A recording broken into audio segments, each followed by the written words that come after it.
the night when shadows creep, ghostly whispers from the deep, candles flicker, spirits play. Welcome to this Halloween day. Cats are flying through the air,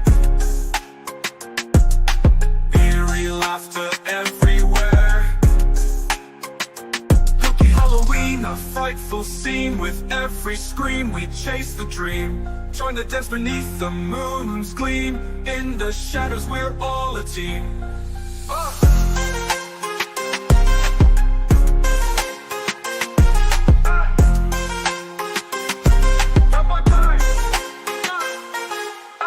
In the moonlight, tales untold, the secrets of the night unfold.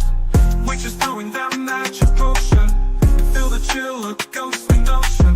Echoes of a time long past, spirits dance, shadows cast. Spooky Halloween, a frightful scene. With every scream.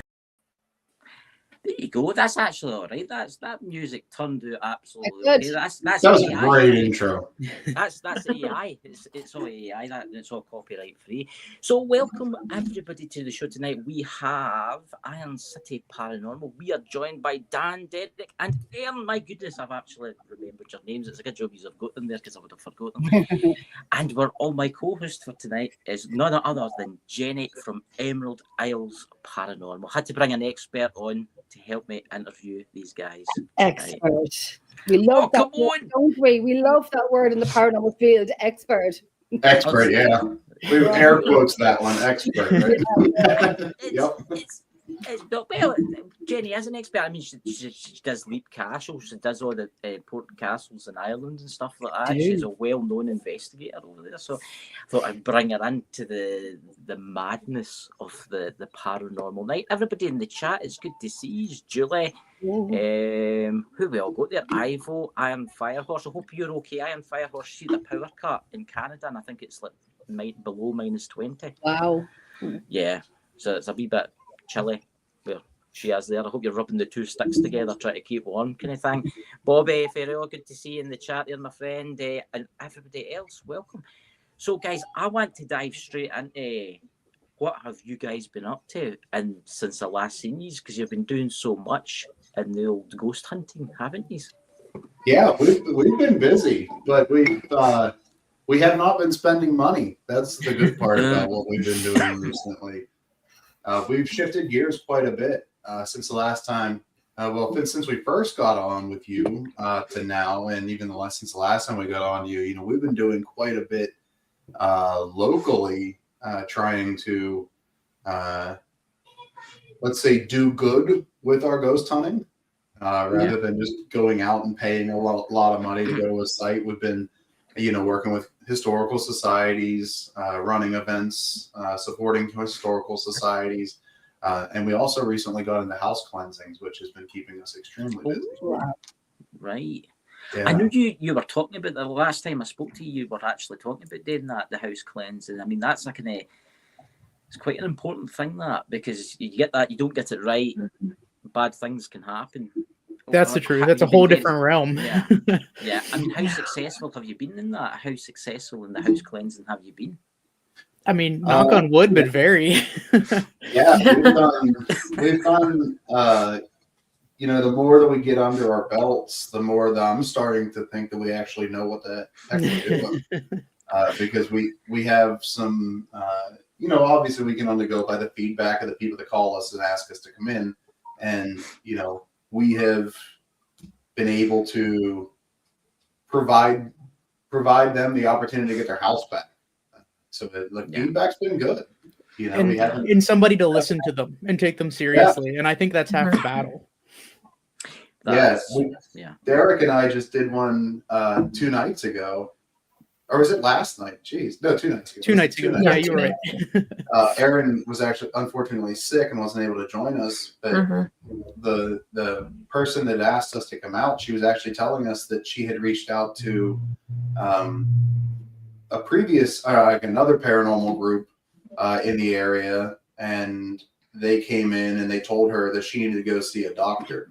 Yeah, just like straight up, like. Yeah. she was, and it was obviously all very off-putting for her. But yeah, no, I mean, I think that's usually what they get, right? They get a lot of people to tell them they're crazy and they don't know what the heck they're talking about. Yeah, I know. I mean, it must be terrible for. I mean, you think about some families out there that's getting crazy things happening, Yeah. and then some of them will go to their church, and their church will will come out if it's such and such or whatever, and they don't really take them so serious.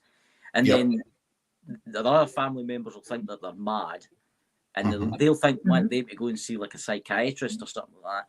But these things are real. I mean, there's people out there that don't believe in the afterlife, which I just don't get, because there is so much evidence. It's like some of the evidence that you sent me last night, actually. I mean, Jenny, did you listen to that voice message that I sent you? The first one? I did. And I guessed where it was. Because you didn't tell me what the location was, but I guessed where it was. It's Gettysburg. It Aye, was Gettysburg. And I'm because I asked them when I come in tonight if they recorded that in the ghost box, but it wasn't. It was on a video camera. That was caught on a video camera. That was brilliant. I mean, I don't know if you could play that for me, Jenny, but because it'll not let me play it for some weird reason. But I'll tell you something right now. I mean, guys in the chat, people watching this, listening to that. I listened to that. I must have listened to that maybe about 100 times. I mean, you can hear the drums. Boom. It is. And the flute's playing. It sounds like there's something walking right into battle in front of us. Yeah. I say us, but I wasn't in there. I think it's part of it. It's actually. What's that, Jenny? I'm gonna go in. It's going to be arseways, but that's me. That's fine. But I'm going to say this the that was amazing, and all the other stuff that you sent us, tape, which I will put up in a wee while, and you can explain us through that stuff that you sent us. I mean, I was blown away. I like the one where you're standing, it's the camera, and the door opens a wee bit, and you're not moving, and then it shuts again. And I was like, what's that? You can see it opens a wee bit, but then it shuts again. And that wouldn't be wind, I don't think. I don't think that. What would that be, that kind of house? What's your opinion on that? We've tried to debunk that. We've been back there multiple times, and we tried to debunk that, and it just, nothing makes sense. Not the way that it moves, not the way that we reacted to it. I mean, the first time we were there, Dan had that sense that there was something going on there. And then we didn't know what was happening. That was actually captured on our trail camera that was set up there. Next time we went back, Erin was there with us, and she got the same feeling in front of that door, and we could not recreate that at all. Oh, my God, it's the creature for the Black Lagoon. Yes. It's the aliens. It's the drones. Okay, I'm gonna go ahead and play this because it's still on the group message. I didn't have time to download it. It's still on the group message, so I shall go in and share it out if I'm doing this right. Yes, the part that I'm looking forward to get my new iMac. Okay, I think this is the first one here. It could be one of our private messages, Chris, but I shall go ahead and can you see it now? It should be, yeah. It should be up. Share is because I'm okay, not this one here. It should be a forwarded one. It should be a forwarded one. We have it here.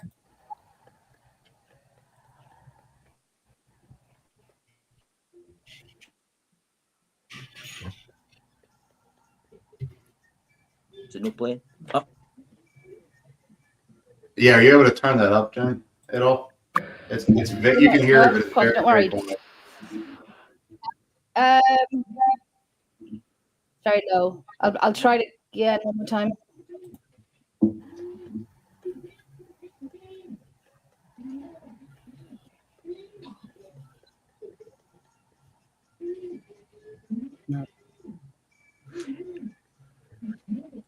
Could you hear that okay? It was There's a wee no bit way. dull. Do you want me to hold my phone up to the screen and hold it up loud because the camera? So we'll see if we can do it this way. So I'll have to go to find you, Derek, as I said. Hi, okay. Yeah, we can hear it, Jenny, but it's very, very soft. Very, very low. Okay. So it was the first one you sent us there. That's it. So I'm going to turn this up. I want you to tell me if you can hear this when I play it. Okay, so I'm going to bring it up to the screen here. Mm-hmm. Yep.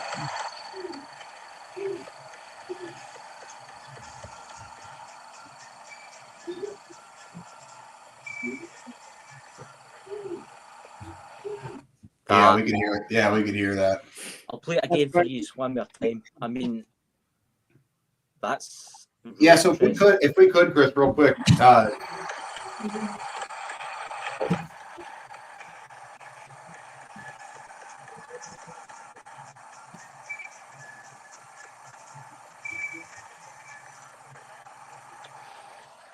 So that is quite.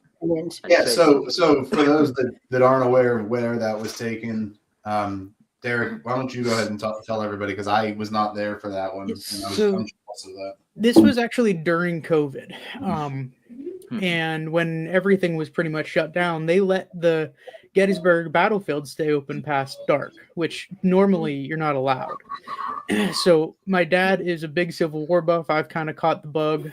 We went out there. I wasn't expecting to do any ghost hunting, investigating, anything.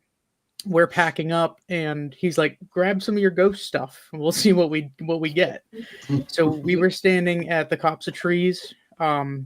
It's towards the end of the battle, where most of that occurred, Pickett's Charge, and we just set up a camera. I didn't even have anything else going. We just set up a stationary camera, and we just kind of sat there. My dad started wandering around the field.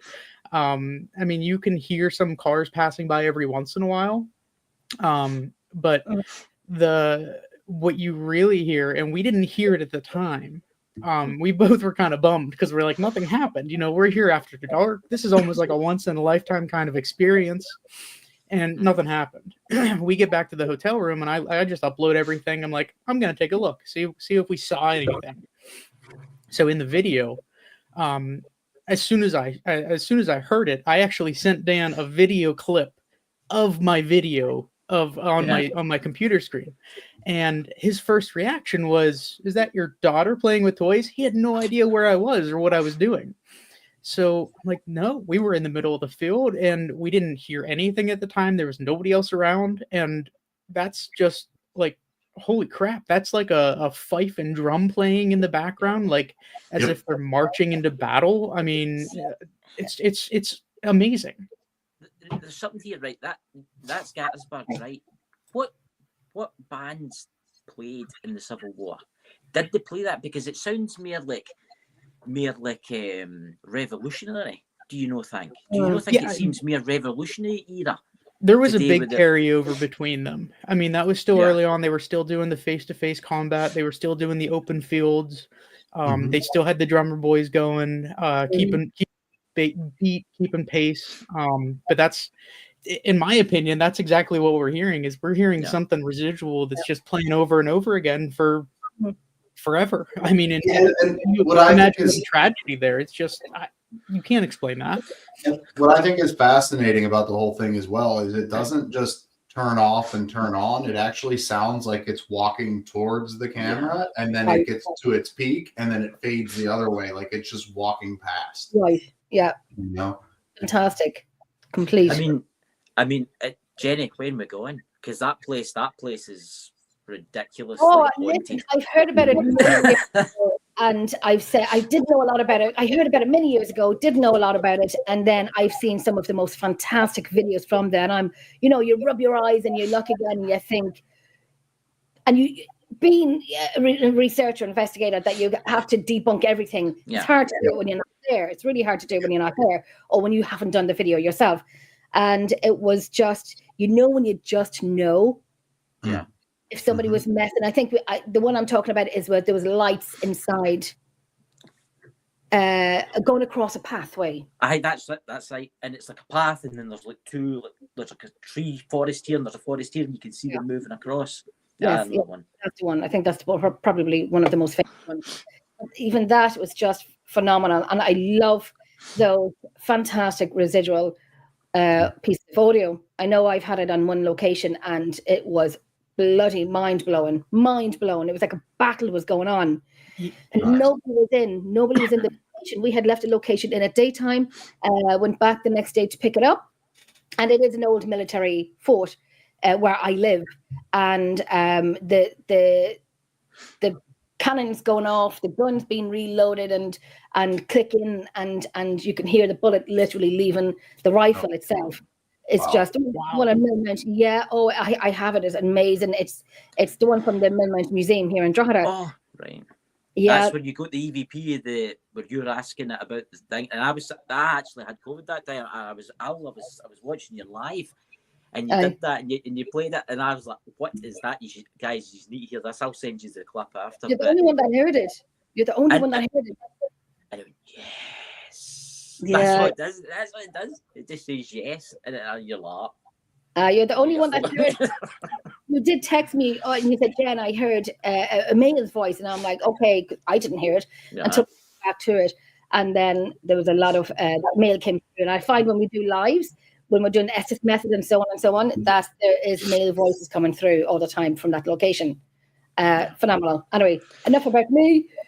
But I would like to say, I mean, Gettysburg itself. I mean, I was lucky enough to meet a guy. Sadly, his passed. His name was Frank Giorgio, but he was a reenactment, and he dressed up as a general, and he actually told me the history of that. I mean, a lot of people don't realise that Gettysburg was actually 30 miles long. That's how big the battle was. Yeah, it's huge. Through multiple towns and villages and there was something stupid like 40,000 people, or more than that. I mean, there was piles of body parts. The ground was red with blood. Mm-hmm. There was the buildings. Some of the buildings were used as hospitals, and those buildings to this day are. What a lot of people don't know too is even before the battle took place there, there were a lot of things like ancient Indian burial grounds there. That's right. The Devil's Den, that's one of the more infamous places, wasn't named after the battle. It was actually named by the Indian tribes that were there before the people. So there were a lot of things that happened before the battle on that same ground as well. Wow. Yeah. I didn't know that bit. Well, if you guys ever make it to Gettysburg and you want to do investigations, let us know. It's about 4 hours from our house. We would love to meet you guys out there. We're going there in June this year. Are you really? Mm-hmm. And we're actually traveling. I'm sorry. What did you say? I have every intention of doing more traveling next year with some of my team members and Chris. I know you're coming over to Ireland as well. And yes, it's a different Jenny and new rules happening in 2025. Yes. Trust and believe. Yes, definitely. I'm going to bring up a place that I want to talk about again. And again, it's something that we've already talked about. It was the first time I kind of met you guys, wasn't it? I mean, it was the barber shop. I had to bring it up. I was talking to you before it was the barber shop. Yeah. And I was telling Jenny about it earlier when I first met you. As I was talking away to you, and I could see spirits and stuff like that, right? But I never really practiced in it. And I could see that man standing behind the two of you. Mm-hmm. That man, and he looked like he worked in a store for the 1920s. And I described there was a door behind you. And then we found out that was a door. Yeah, it was so weird. It was so because when I was watching these, it's weird because I could see the place how it was. There was like a brown door. There was like a door that opened up, and I could see like shelves. And then I just came out of it, and it was weird. But you know that I still dream about that place. I still dream about the cellar of that place because I believe there's something in there. Yeah, that place is quite an onion of a place. Like the more times we go back, the more we're investigating there now as essentially because we were the first ones to investigate that location, and that's where I go to get my tattoo work done. So I'm closer with the artist that owns it, and he tells me stories about what's going on, like what's happening there when we're not investigating. But what we're finding out is that there's a lot of spirits there, not only there but in the barber shop 2 doors down from there. It's all connected to the same storefront. Yes. There's quite a number of spirits there that seem like they want to reach out, Yeah. But then there's also something that we've had several different mediums tell us independently of each other without sharing the information. We've had a couple mediums tell us that there's something like a dark energy there as well that is holding the other ones back. Yeah. So we're trying to kind of piece together that story to that place because there's all the dreams that I've quite had a bit. All the dreams that I've had about that place, and you know what? I seen a lot in the dreams. There was always the big tree. There was always this big tree. Yeah. Behind the property, I always dreamt about that, but I also dreamt about slaves. That's what I could see was slaves in my dreams, and they're all walking along with their shackles on. Yeah. Yeah. That's crazy. Yeah, and that's unfortunately some part of the past of that town that has been more or less covered up, or I don't want to say covered up. The just not talked about. I mean, they don't talk about it, right? Because it's not something that you want to be associated with as a town. Is that kind of stuff. But yeah, there used to be a very large tree outside behind where those shops are, and there's been if you Derek looks into his history of the places and the locations, and there is quite a bit about slave trade in that area and bounty hunters. It's right over the hill from like the places that we're investigating now with Historical Society, that Irish Townsend house. That was a site where the slaves were being hidden while they were trying to run away. So there's so much to this area. So actually, it's something that I would like to talk about is the last location you were at, the Irish Townsend house. Could you start telling us all about that? Because I sent Jenny everything. I don't know if you've listened to it, Jenny, have you? The audio, is it? Or the video? The audio.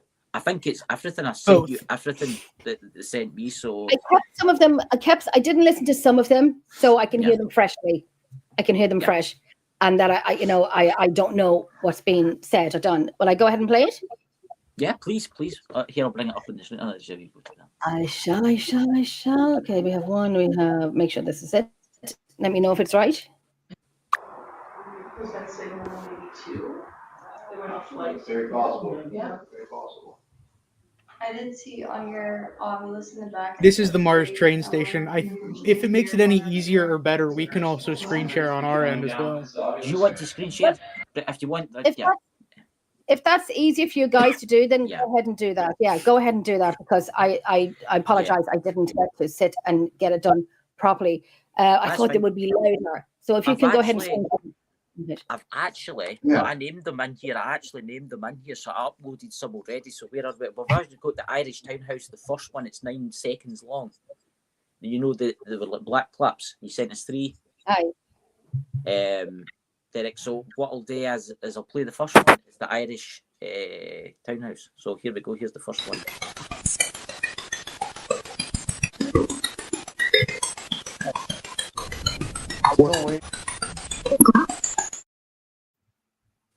So that's the first one that you sent me.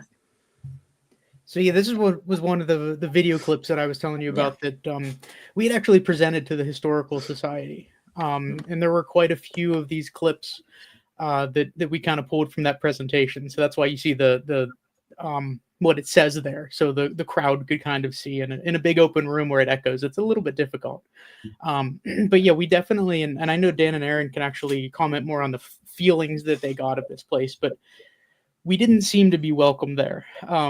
Especially right off the bat. There was an EVP that's in there as well. That's just, we asked if we were allowed to be there. And they straight up said no. Like they didn't want us there at first.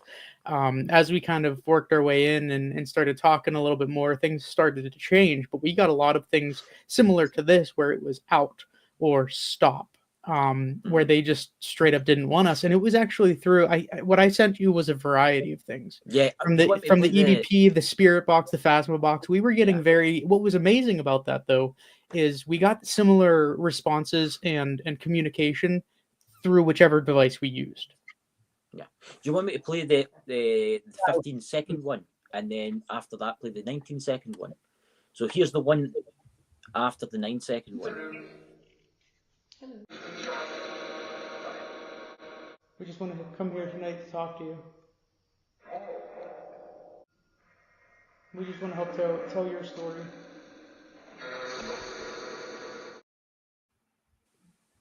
That's interesting. Right? Yeah. So what's super interesting about this place? We've investigated there officially twice.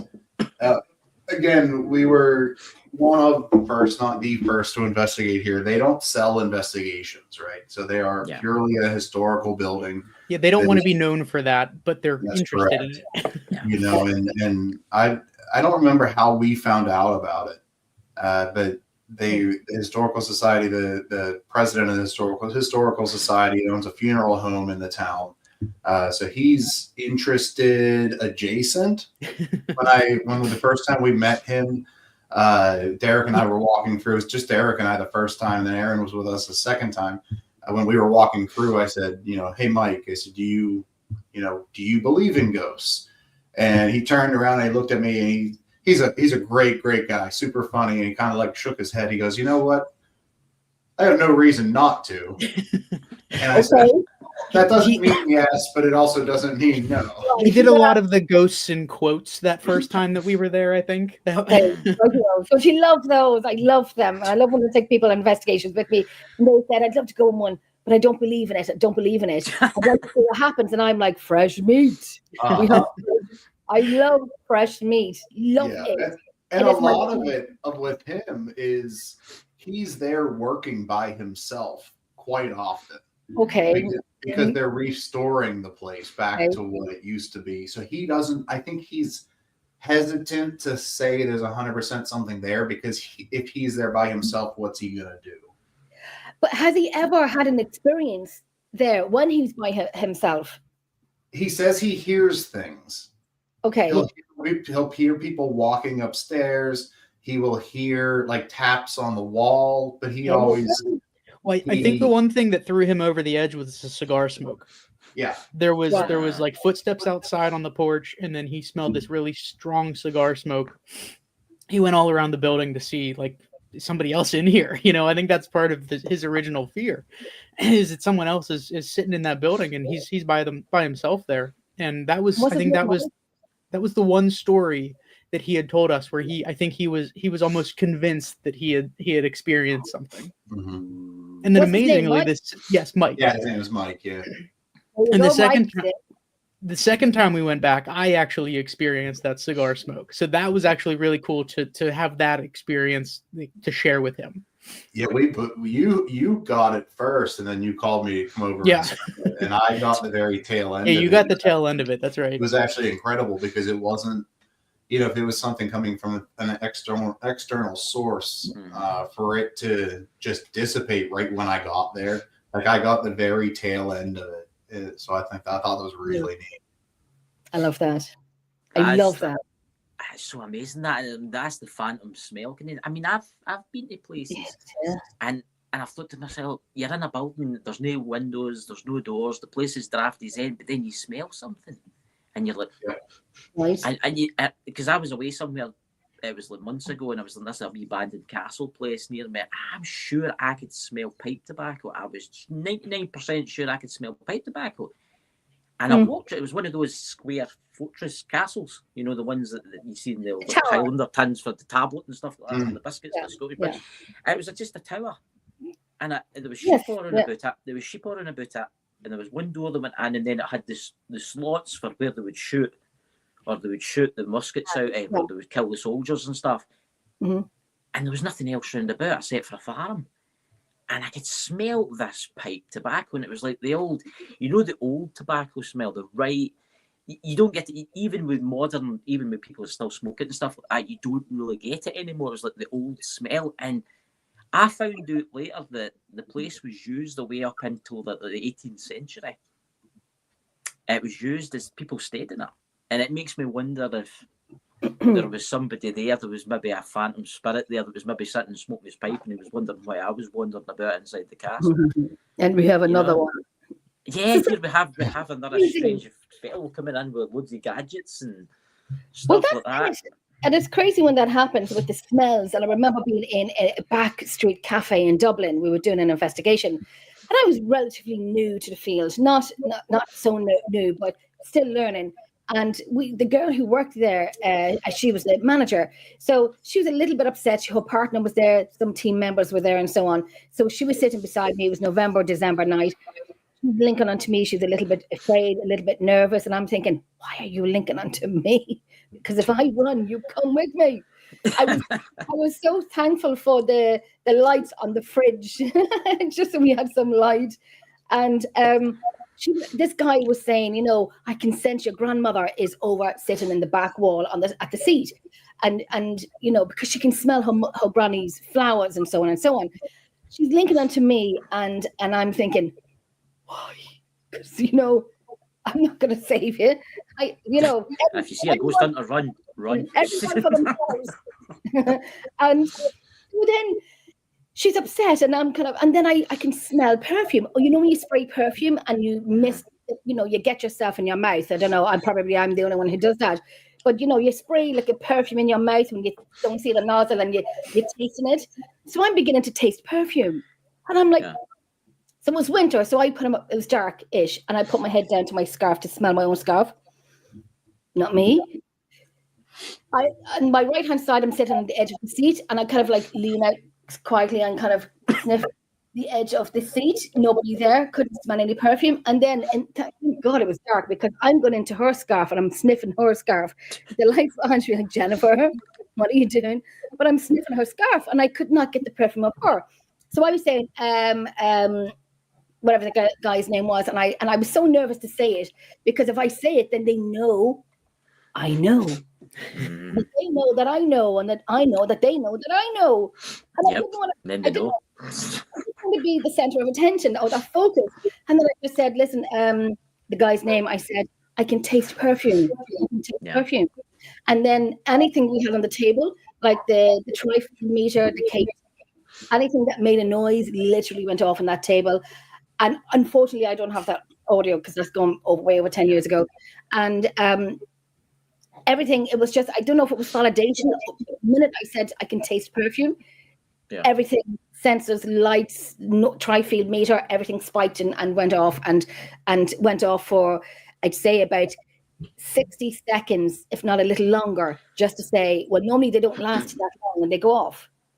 But they just lasted so long, and it was validation, and I ended up in the wine bar after that. I've been the wine bar too after that. Dan, Derek, if you want, you can bring it up if you want. You bring some evidence up. Just let me and Jenny savour over the EVPs and strange things that go bump in the night. Don't be shy. I'll click it down this way. Yeah, not a problem. I can share once I figure out how to do this. I can certainly do this. Let's look here. I mean, as interesting. I mean, the phantom smells. I mean, did that not happen to you, Jenny? What happened to you at Leap Castle? They try and figure it out. In the bloody chapel. And the bloody, I remember that. You messaged me about that. Yeah. It was the weirdest thing. And it's only ever my second time that I've ever experienced that. When I walked into a location up in County Antrim in the north of Ireland, a place called Shane's Castle. And it's not a castle. It is a castle, but it's in ruins. We are literally underneath the ground.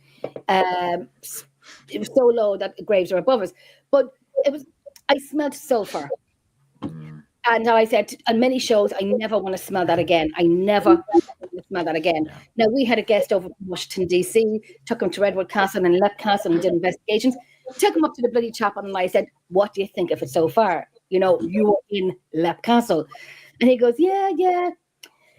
It's fine, it's okay. And I'm like,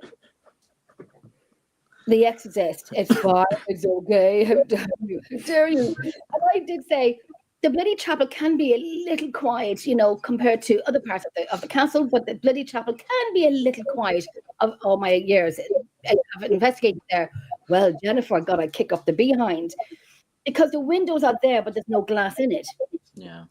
And if a smell comes through, you're going to gradually get that smell gradually coming through. This didn't happen. I could taste the sulfur at this stage. Now, I haven't had this happen in over 13 years. And I was so happy with that. But then I had the smell of sulfur in my nose again and the taste of sulfur. to the point that I thought my coat was on fire. And I was saying to people, I said, is my coat on fire? Is it on fire? And I'm, Jennifer, stop. You know, you got to keep your head on, you know, and I was like, no, I'm telling you, my coat, check my coat. Was it burning? Is it burning? Check my coat. Like I lost my little self for like a few minutes. Yeah. And I said, right, we're leaving now. And then this guy that came over from Washington, D.C., his little skinny arms and this guy grabbed his arm, God bless him. I think that gave him more of a fright. Grabbed his arm and I was like, we got to get out of here. And I almost said to the rest, you know, okay, everyone come down. We're going to leave here. So we're walking down and one of the team members is walking up with their arms full of equipment. Where are you all going? We're going down. This person could smell popcorn. No, it's so far. So I'm not going to chapel because of we did ask, can Jenny come back up? And the female said no. Yeah. So we're back in March. Can't wait. Yeah, back to the castle light. Back in March. Yeah, guys, you need the Iron City Paranormals need to come over to Ireland and investigate Leap Castle.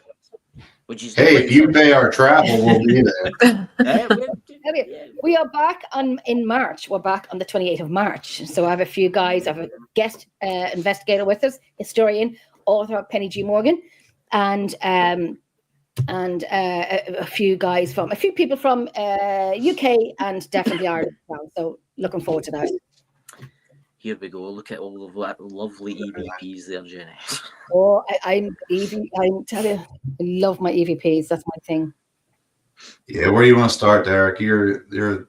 I mean, if you want to keep on Irish Towns, and we can show that clip of the door moving. Might have to play it a few times, but that might be a good starting point. That's a good spot. Oh, that's terrible, Aaron. That's crazy. It's quick and it happens right at the beginning because of the way that this was captured on the trail cam, right? The trail cam activates once it sees movement. So this was the trail cam. Wow. Okay.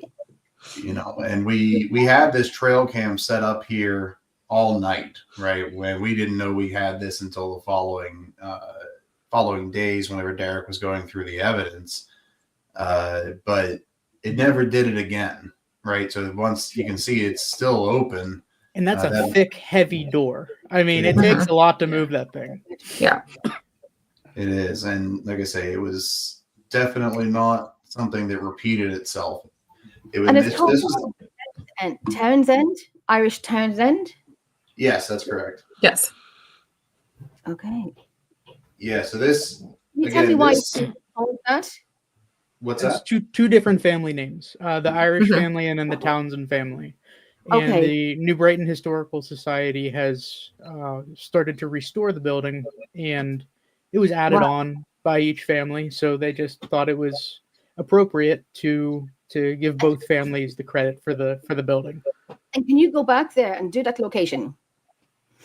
Yeah, we can. You can. I'll give you some Gaelic sentences that you can call out in Gaelic and see if you get anything responses back. Hey, we're all for that. Yep. Sentences to call out. Yeah, we're good. Yeah, I'll send you over some Irish sentences and I'll probably do a voice mail to pronounce them for you because even though yeah, because we're extremely interested in this location because, like I say, it's not somewhere that's well documented from the paranormal side. Obviously, there's a rich history to it. It's very documented from the historical side, but from the paranormal side, you know, we seemed to, and Jenny and Chris, you guys, I'm sure, are familiar with this. The first time when Derek and I went, very little happened.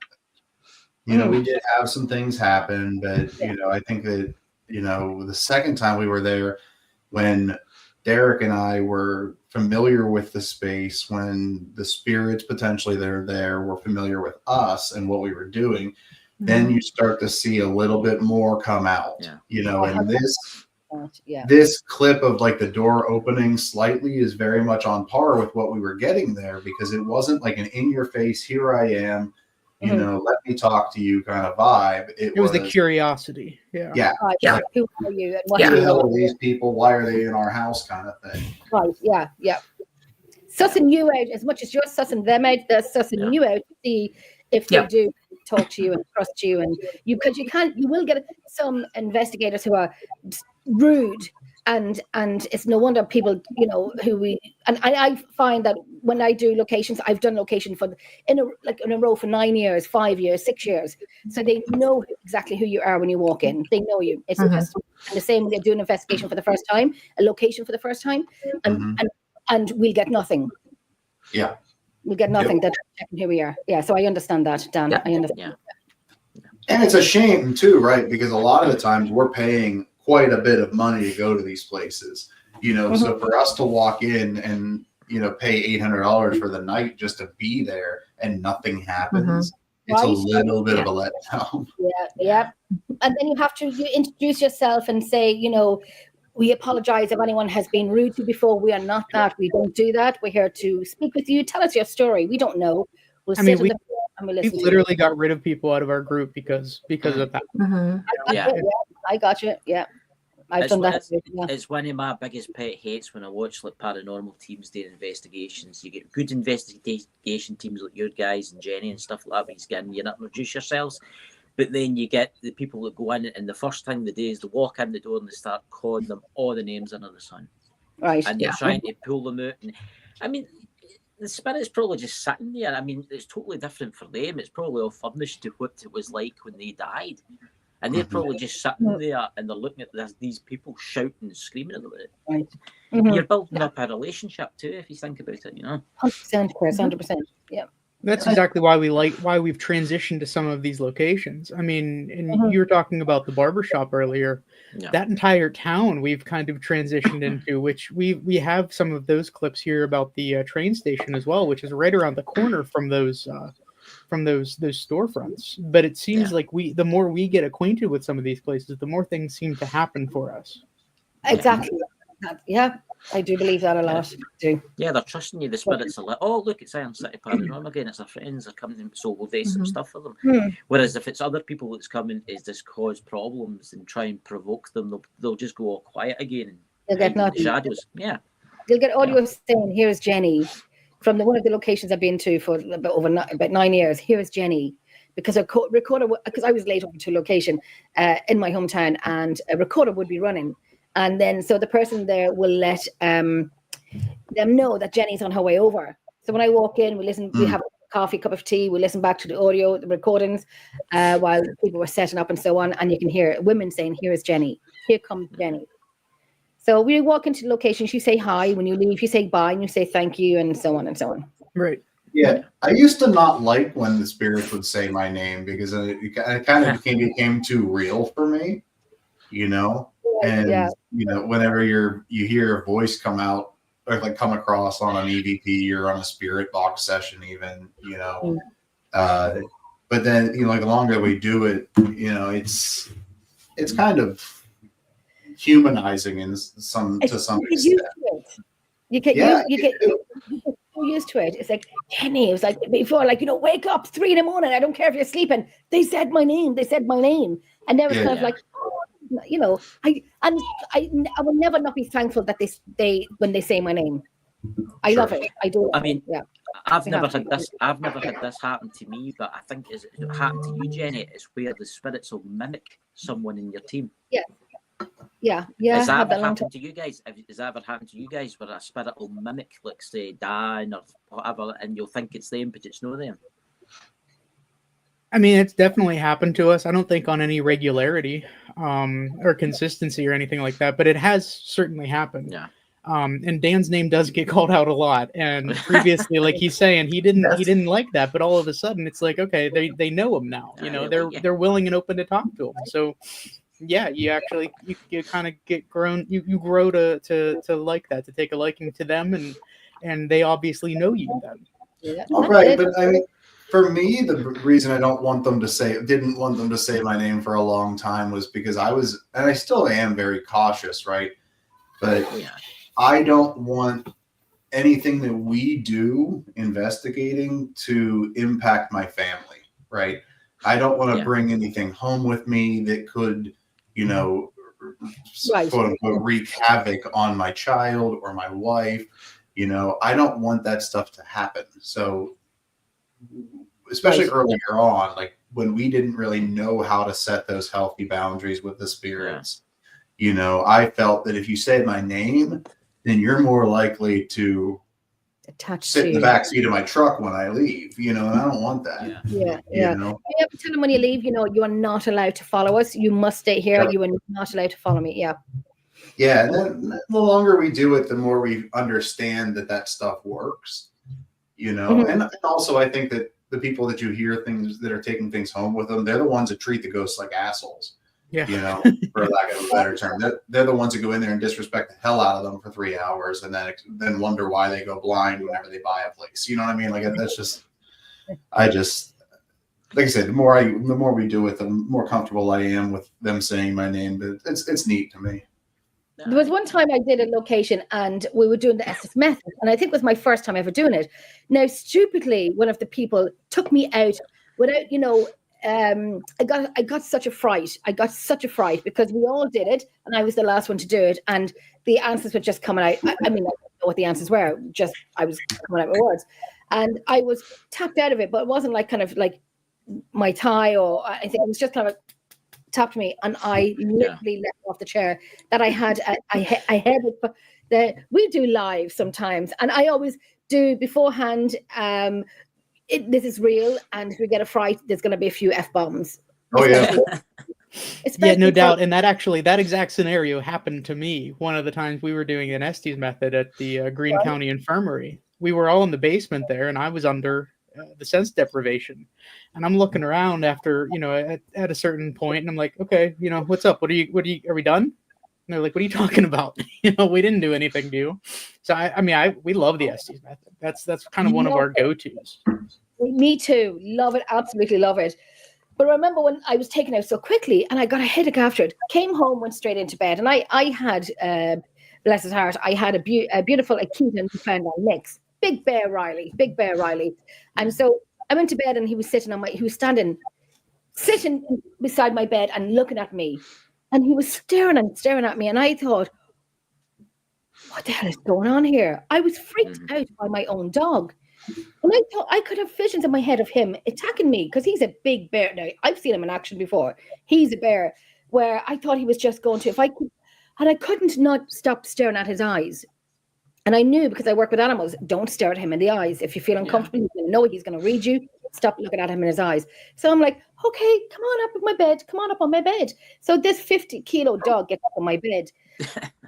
So we moved, Jennifer. And then he lays staring at me. And I got so freaked out by my own dog that I just said, come on off the bed now, with my little help with my foot. Get off the bed now. Good boy, get off my bed. And I think I was taken out too quickly. I didn't shut down the way I should have been shut down.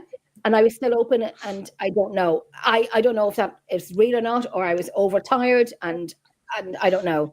But it was the first time doing my Estes methods a few years ago. But you have to close it down properly, and you have to tell the people, I'm going to touch your leg when it's over. So if you're touching on the leg, if we don't touch you on the leg, if you feel perfectly touching the leg, take the headphones off and check with us, and we'll let you know. But eventually we will touch your leg and take you out of it. But that wasn't established when I did mine. So anyway, you have to do it properly. Yeah, but that's part of my favorite. That's my favorite part about the Estes is when we're done, because Derek's usually the one that listens to it because he can tune into that. Aaron and I can, sense different things, and we have different connections with the spirits than Derek does. Really, what's fun about it is when we're done, tapping Derek on the leg and scaring the absolute hell out of him because he's so in the room. Always do it. Always do it. Creep up behind them. Oh, it's fun. Yeah, I think before we move on to the train station, which I guess the Estes would probably be a good transition for. If you want to play that servant staircase that there, Dan, that whisper we heard, that was when we first started out. Like that was the second time we came back. Yep.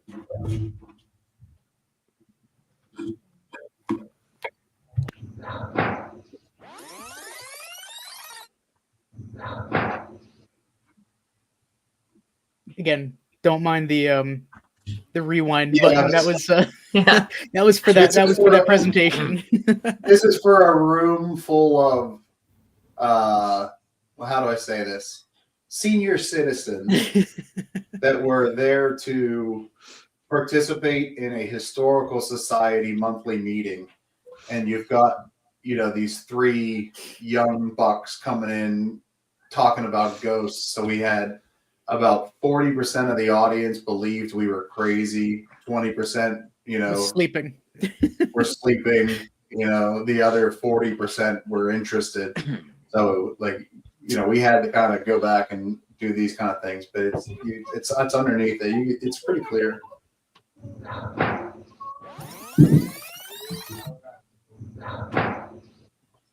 I'm hearing a no more Yeah. than a go. I'm hearing an That's N. what I hear. Yeah, it's very breathy. Mhm. Yeah. N. Yeah.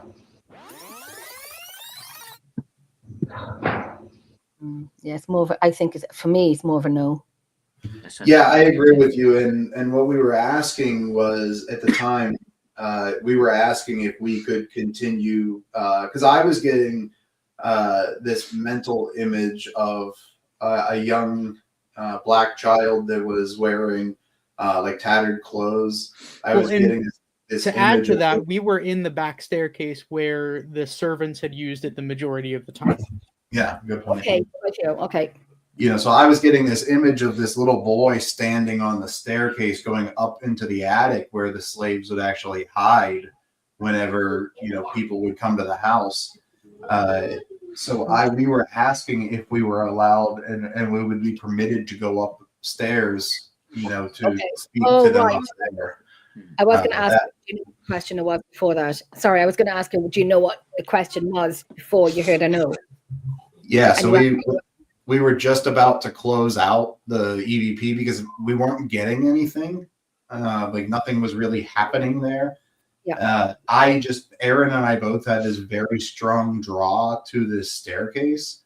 But besides that, nothing was coming through. Nothing was interacting with us in the moment. So that's when we said, is it okay if we come upstairs? And I was making a comment, I'm seeing this little boy up the steps. I want to pursue this, and that's whenever we got that response. Wow. Okay. That's really good. Intelligent. That was great. That's a good one, Austin. That. Oh, let's do more audio. Why do?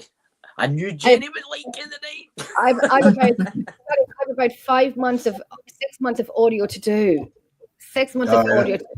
Oh, the Lord. And it drives me. It doesn't drive me crazy. It drives me crazy when I have to find them and get the numbers and the names and everything together. And then, sometimes it will work with me and sometimes it won't. And then I have to go through all of them with Wicklow Jail, Lepcastle Hellfire Club, and the Millmet Museum. So I have a lot of audio to do and I need to get it done before, I'm back out in February. So I have to get it all done by then.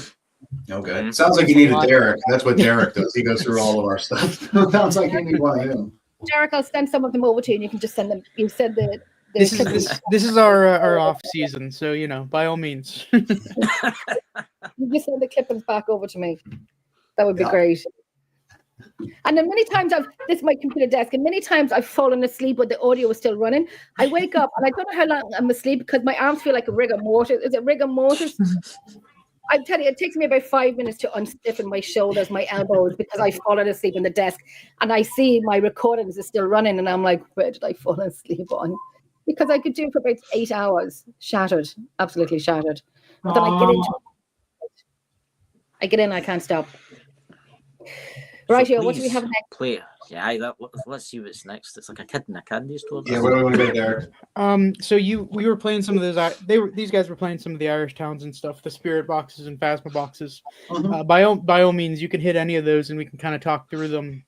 I don't have them spelled out, but they will be on the screen once you click on them.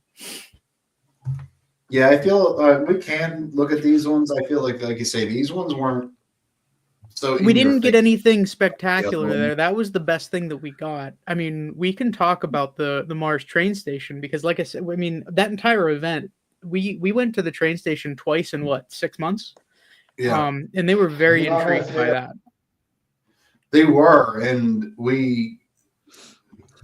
we had quite a connection with a spirit at the train station that was, you know, by far in the 8 years we've been doing this, the most spectacular communication that we've ever had. And Erin was there for that one. She can speak to that because we're kind of like taking the airtime here.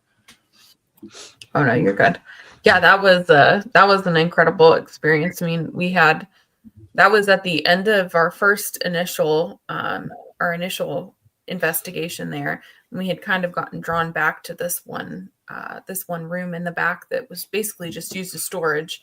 And this particular spirit definitely connected with Dan pretty substantially, and kind of honed in on him, and through several different ways was able to draw us back to this room where he was protecting his box that he had hung in. So we come to find out that we believe that he was tied to a skeleton that was on display at a local chiropractor's office. And they had the display box in this back room. And we believe he was protecting that and trying to figure out where his body went. But he had connected to Dan pretty substantially. And that Estes method that we did, Derek was under for, I think, 30 or 45. I mean, it was a long time. It was a long time. And it was one of the most substantial exchanges that I've ever experienced. I mean, we were having an actual conversation with this man. That's brilliant. That's amazing. It was incredible. Oh, that's amazing. And it was the conversation in the Estes didn't make sense to us, right? Like when we were having the conversation, as it turned out to be, there were things that were said through Derek listening to the headset that just didn't make sense, and it didn't get put. We had the luxury on this one. One of the members of the Historical Society was actually in the building with us while we did this investigation. And this was the first time somebody's investigated at the train station. So, you know, she was very new to the idea of the paranormal. And when we told her the what, as far as what we had heard through this method, she's like, "You got to be kidding me. This is what that box actually was."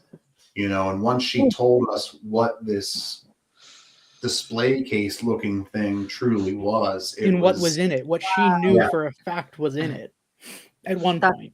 It's not. Did it change her?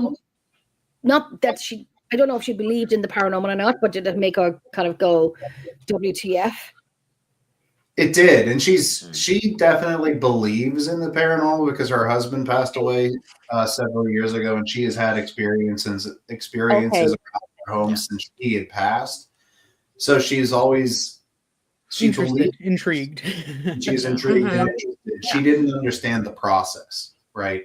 And I think that's really what was interesting to her, was how we went about doing things and why we did, right? Explain the why, right? First.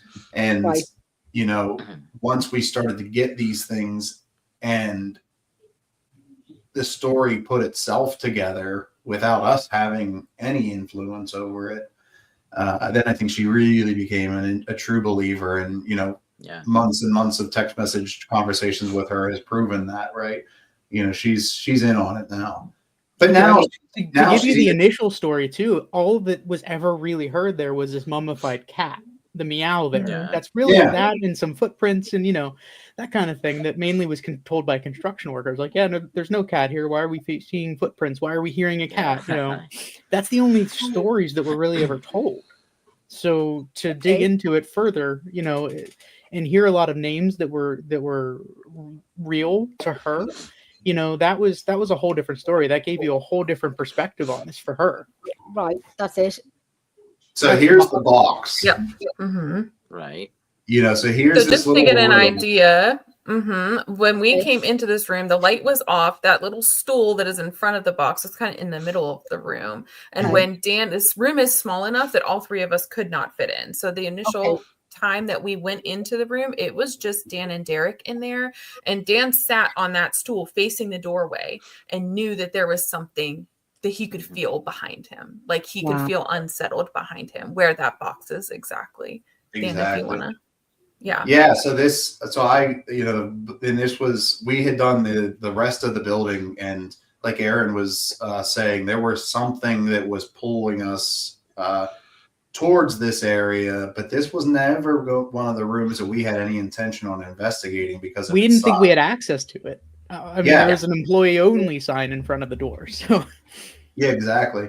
So we were not expecting to be, like Derek said, even able to go into this room. But then after she got comfortable with us, the person from the Historical Society, she knew that we weren't going to mess with things, right? She trusted us. Right. Okay.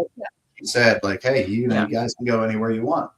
And so I sat in that chair while Derek and Aaron were out in the main room with Chris is her name, from the Historical Society. They were just kind of hanging out in there, and they were like, go in this room, see what you feel.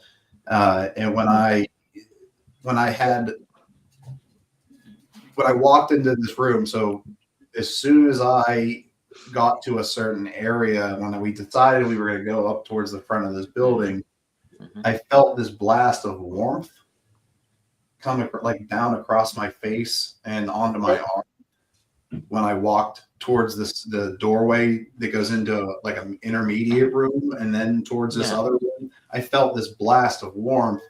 And then when I walked into this room that's in the picture, as soon as I walked across the threshold into this room, I felt that blast of warmth exactly the same as I did before. So before that, like Dan was saying, we didn't know what we were getting throughout the night. A lot of things didn't make sense. In the other room, we heard the name Schmidt. Yeah. No idea. Like we thought, okay, well maybe we're just hearing something, maybe it's something completely unrelated. But later on, the chiropractor who owned that box and who owned the skeleton in that box was Dr. Schmidt. So to put all these things together and for her to hear all of these things Okay. I mean, it's hard Another to discount that. Well, another thing too, whenever Chris had started working with the Historical Society, this box contained the skeleton that was displayed in it. And sometime between when she had started and now, you will notice that there is no skeleton in there. Yeah. And so we found out afterwards that Dr. Schmidt in the area had actually come back and repossessed the skeleton to sell. So this so I mean you were sitting in that room and you could feel as you're sitting there with your back to that box, we could see in your mind's eye this man who was standing next to the box. Like I could see him just standing there with his arms crossed, not in a menacing way, but in a protective way, right? Like he's just standing there, he's confused, he's trying to figure out where the hell his body went. Like, where is he? Because it was here and now it's not here anymore. And he gave us very clear instructions that we were to find him and bring him home.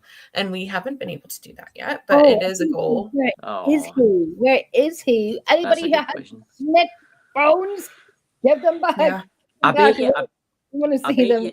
He's been sold. That somebody'll have them. Somebody'll have the bones. Some doctor out there will it'll be in somebody's loft. It's being displayed somewhere else. Yeah, and they'll maybe think, oh, that can't be real. Maybe somebody will think, oh, that's just like fake. But in actual fact, it's real. Most skeletons are not, right? Most skeletons that are displayed in doctors' offices are not fake. Most of them are real skeletons. So, and most of them have not been donated to science, and that's where a lot of that comes along, right? Like many of them have been grave robbed and stripped and put on display. So as you guys were telling the story, I did just add some clips from the first time we were there from that Estes method. If you want to pull any of that up, keep in mind it's a little bit difficult to hear because it's combined, right? It's the spirit box, what I'm hearing in my ear, and it's the room mic, which they're hearing. So it's a little bit hard to kind of put together, but it's also spelled out there in some of these. I think what has to be done is a poster put out there. If there's something strange going on in your science lab or your doctor's surgery, contact Iron City Paranormal, and they will go and pick it back up and keep it. Thank you very much. Yes, please. Yeah. All right, so we're going to start with this one here, David. I was just going to say, what would you do once you get it back? I mean, that's if you managed to get the skeleton back, would you give it a burial? That was what we had talked about, right? Was providing him a resting place, because I think that That's really what is needed here. I think that's where the conversation ended, was that we kind of discussed that, is that he wanted a resting place. Yeah. And I know even the second time around, we don't have the second time for some of these things, but the second time around, we told him straight up, like, hey, we haven't really heard much more. We don't have any more information for you.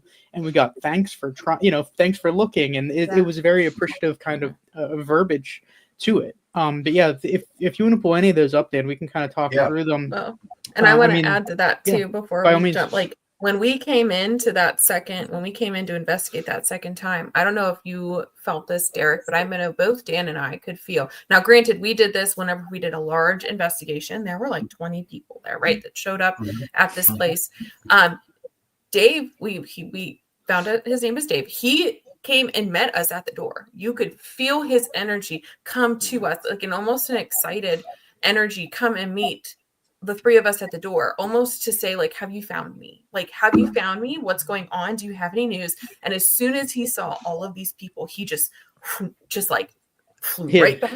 Yeah. He did. He pulled all the way back into a corner, and he engaged a little bit after you guys were able to, but not until the rest of the group left. It was exactly. What, the three it wasn't of us, until maybe it was one other just person. it was just the three of us in that little room. Everybody else had migrated somewhere else, and at that point, he started engaging. But it was so interesting to feel that rush of energy, and simultaneously, like almost immediately, that energy just pulled right back whenever he saw how many people were there, and it scared him. Like it was too much, right? It was overwhelming for him. But Oh my gosh! I mean, I feel like I have a connection now to find out where he is. But like Dan said, it was like a religious experience. I've never been that drained in my entire life doing one of these things. I mean, it was incredible. And it's I hope you find it validation. one day. Yeah. Completely. And it's validation that, and because he told you his name, and then God knows where he is now, that nobody knows who he is, and he's just in somebody's room or office or classroom or so on and so on. That now I know. Now I'm part of it. Now I want to know where he is. I want to get him back home. Yeah, absolutely. And even if it gets to the point, because the trail ended with, so the doctor that had this Dr. Schmidt, right, that we heard mention of through our spirit box earlier, that doctor is still alive. The Historical Society contacted him. This Chris from the Historical Society contacted him to find out what he did with his skeleton. He sold it, but he doesn't know to who. All he knows is he sold it. So, if we get to the point where we locate this skeleton, we would, fundraise or whatever it took to purchase the skeleton, if that was what needed to happen. Yeah. Needs to be done. We ultimately want to get to the point where we can put him to sleep, essentially, Right. I've never been so infested. I know. I bet he sold it to another doctor. He probably sold it to another medical professional. It's probably hanging up in some classroom in some university. That's probably the truth. Yep. Probably Absolutely. the truth. There's a friend of mine. And I mean, especially in this area too, like there's a lot of teaching hospitals in the area. Sure. There's a lot of medically teaching schools in the area. Like he could have sold it to, I mean, who knows? You know what I mean? But it most likely potentially is in the area somewhere. There's enough, there's a huge medical population here in Pittsburgh. I know in America, and I know we used to video call a group of people, and he has a skeleton in his house. I'm gonna mail him and say, put the recorder beside and ask him, is this his name? I know you probably know who it was. I don't know if you know who he is, but he's David Childers. Do you know David Childers? Yeah. Yeah, he has a skeleton in his house. Does he really? Really? No kidding. He does really. He goes, sorry, David, please don't give out to me. But he does. I'm going to say, listen, put a recorder beside your man there now and see if it's... I might be the same guy, picked him up at like a flea market or something like that. Oh, he's probably wearing a Christmas hat now with David. I mean, so that's the thing. That's the thing. Somebody might have bought that thinking it was just like a fake skeleton. Well, that's it could be in their loft, it could be in their bedroom. They're like, let's look at my fake skeleton. But in actual fact, it's somebody. Gosh, I To be honest with you, I hope not. Like I hope that for David's sake, I hope that it's, you know, at least in an educational environment or somewhere where they're respecting him, because I don't want him to be used as a Halloween decoration. You know what I mean? Right. Yeah. You know, I don't know. So we can pull up. So this is Derek. I think it starts here at the whistling and Dave, right? And then it goes down. Yep, those three right there. Here we go. We'll give you the opportunity to come forward and talk to us in a completely open and honest way.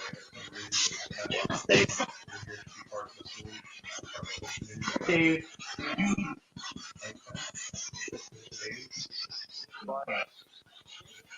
Body. So like I said, this is kind of combined, right? It's the room mic and the spirit box mic. So you're gonna hear the spirit box, you can hear the quick Dave, and then you can my voice after that repeating what I hear. Mm-hmm. We'll give you the opportunity to come forward and talk to us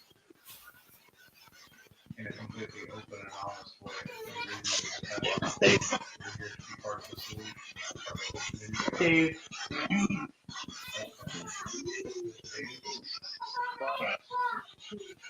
Body.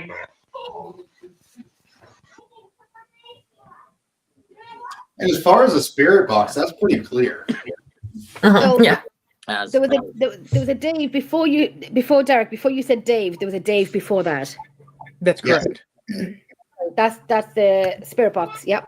Correct. Yep. Yep. Yeah, so it's a little, I don't know, Derek, in the moment, I don't know how long you wait before you say something, so this might just be an alignment of the two audio files. Or That's part of the issue too, is aligning them with the correct timestamp, right? I mean, that still validates. It still validates. Correct, what I heard. Oh, sure. Yeah. We'll give you the opportunity to come forward and talk to us in a completely open and honest way. Right there. Dave. No, I hear it. And then right there you heard body. Body. Yep. I thought I heard 9 and 17. before the main Dave. I thought I heard a very faint Dave before that. Dave. It could I've be. got my headphones turned to maximum, and there is that faint Dave, isn't there? Is there? We're doing audio. There's no talking. Hold on. We'll give you the opportunity to come forward and talk to us in a completely open and honest way.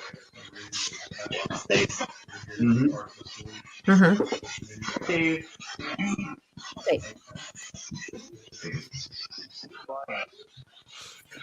Body. Oh my gosh. Mm-hmm. Yeah, so that's where it started, right? That's where he started to talk to us when we were inquiring what was hanging out, for lack of better terms, around that case, right? We asked, what is this energy we feel behind us? So that's when he introduced himself. And then this is all in the same EVP, or this is all in the same SDs. So I mean, this granted, it's 45 minutes, so there's a lot more than that, but those are the ones that... So here's this one. This is where he's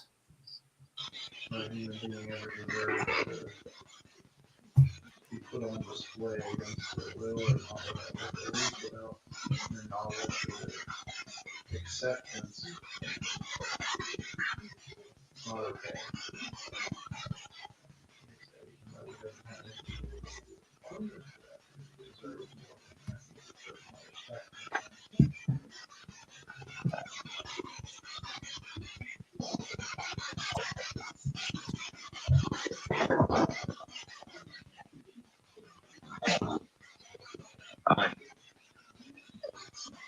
I.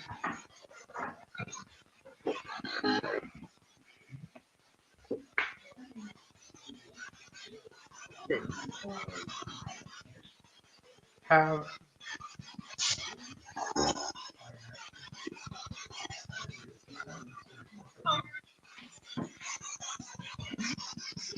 Come here, I think.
Many.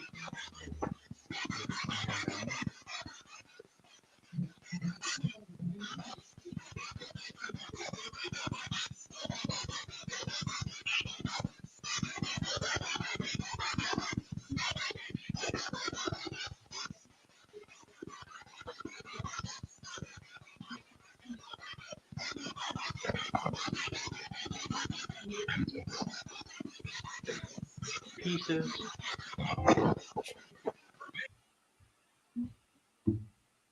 There was a lot in there. Yes, Yeah. and there's Yeah. I Yeah. have the my more pen you and- listen I have back, my pen and paper, I write down everything.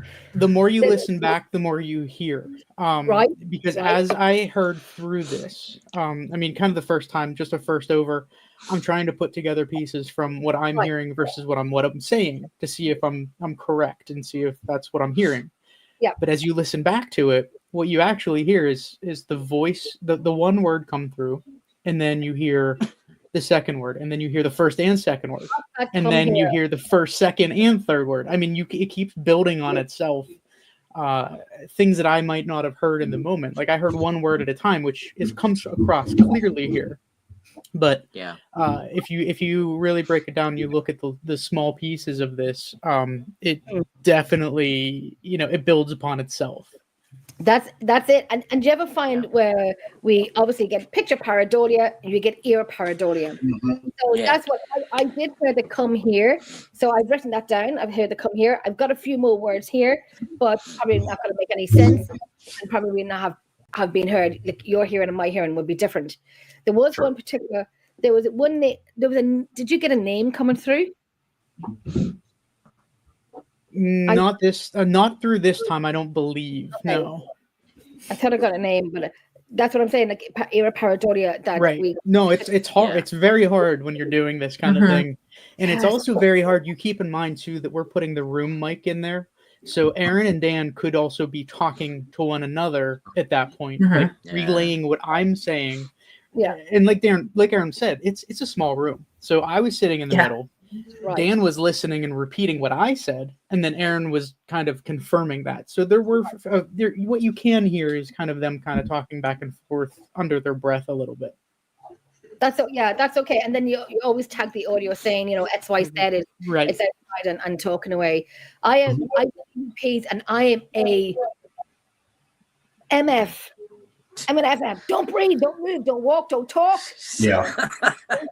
don't do anything. I am so Hold your that. breath for 3 minutes. So when I do audio, I've been called a few names like Jennifer, calm down. And I'm like the exorcist with 90-degree head turn. What did you say? It's like calm down when I'm doing audio. Audio is my thing. Audio is there's nothing like audio to me. I'm beyond a pain in the arse when it comes to audio. But yes, that's her voices outside. Just tag, for me, we tag the audio saying X, Y, Z is outside talking, and then make a mental note of it, but tag it on your audio as well, saying, Yep. There's an old woman out there outside talking about her shopping, and I'm going to put my foot up her ass. Shut up. Well, and that's the hard part of when we do open this up to the public, which it's kind of the goal. This is to get more people in and get more people interested in this location and the stories behind it. But as we go with these things, the more people that come with us, the more people that want to experience some of these things, the more outside noise and just it gets convoluted the more people you add to these things. And you have, when it's the three of us, we know that we can trust one another, right? When it's a group of people you don't know, you have no idea what could be happening behind the scenes when your back's turned to it, right? Yeah. Well, and also I want to clarify as well, like when we're listening to these, they are separated.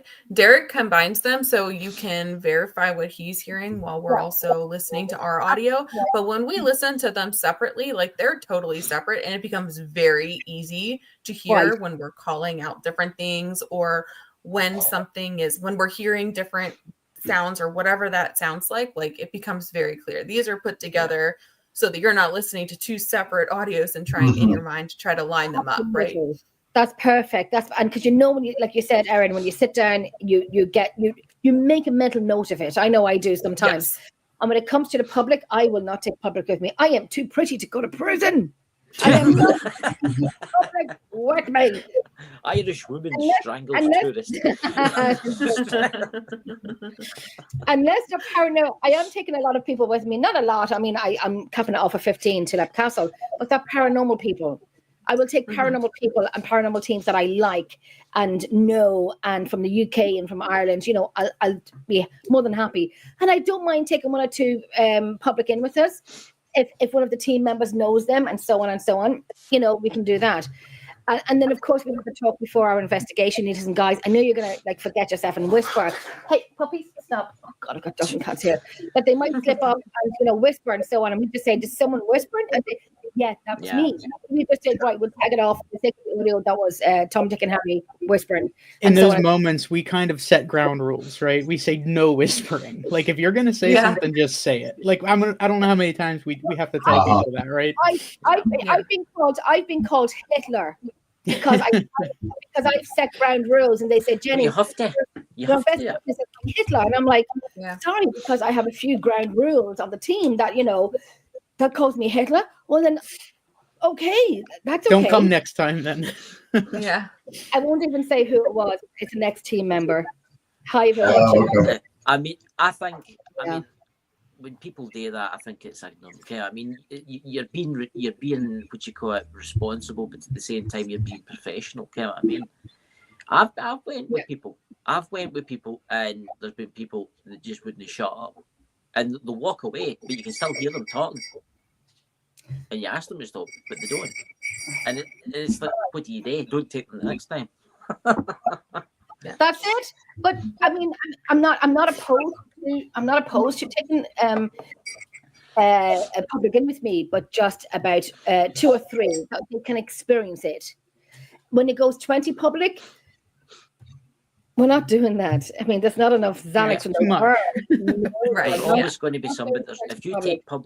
If you take public, there's always going to be somebody whispers something to somebody. I remember going to Wicklow Jail, and I was helping the team out. And there was about 30, 40 public, and I'm like, Jesus, oh my God, help me, Jesus. So we went in, and one of the women were calling out, and can you make it sound? Can you do that whistle again? And one guy from the group whistled. And I just said, now, if that was me and my event, I just say, I pick him up. Now, I wouldn't say like a cat because I work with animals. I wouldn't pick a cat up like this. But I'd pick him up by the neck and just say, out. You disrespected the location. You've disrespected my team. You've disrespected the night and the other people who've paid to come to the event. I would have no seconds and kicking you out in 5 seconds. And they did whistle, but this person did nothing to let them go. I would have kicked them right out. You're making a mockery, and out the door. Like I said, 2025. Who wants to come investigate with Jenny? Will it be fun? There you go, Iron City. Come investigate with me. I promise it will be fun. You'll be fine. In the Leap Castle, what could possibly happen? We shall see. Pamela, I want to say a quick night to Pamela. Yes, the last one we have on this Estes that Derek put on the file here is, again, continuation of the same exact session. This is not a different session. So this is the last part of as he opened up to us a little bit more. Yep. Is it hard for you to do this?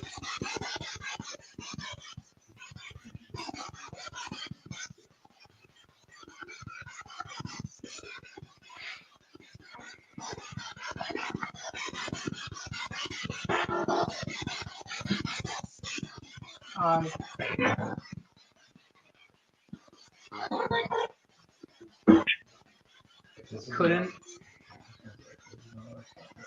You couldn't walk there.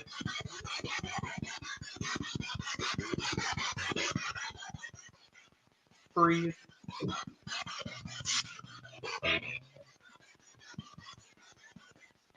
You couldn't breathe. No. Are you talking about how you died, Jay?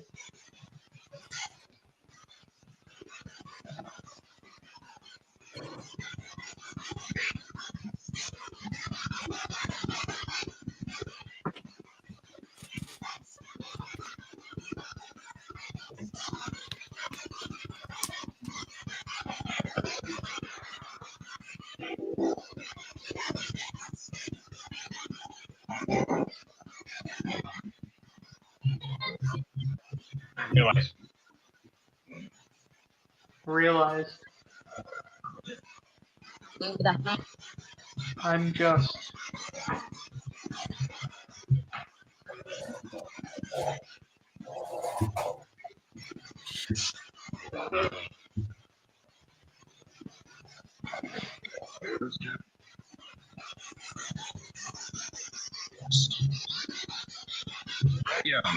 dust.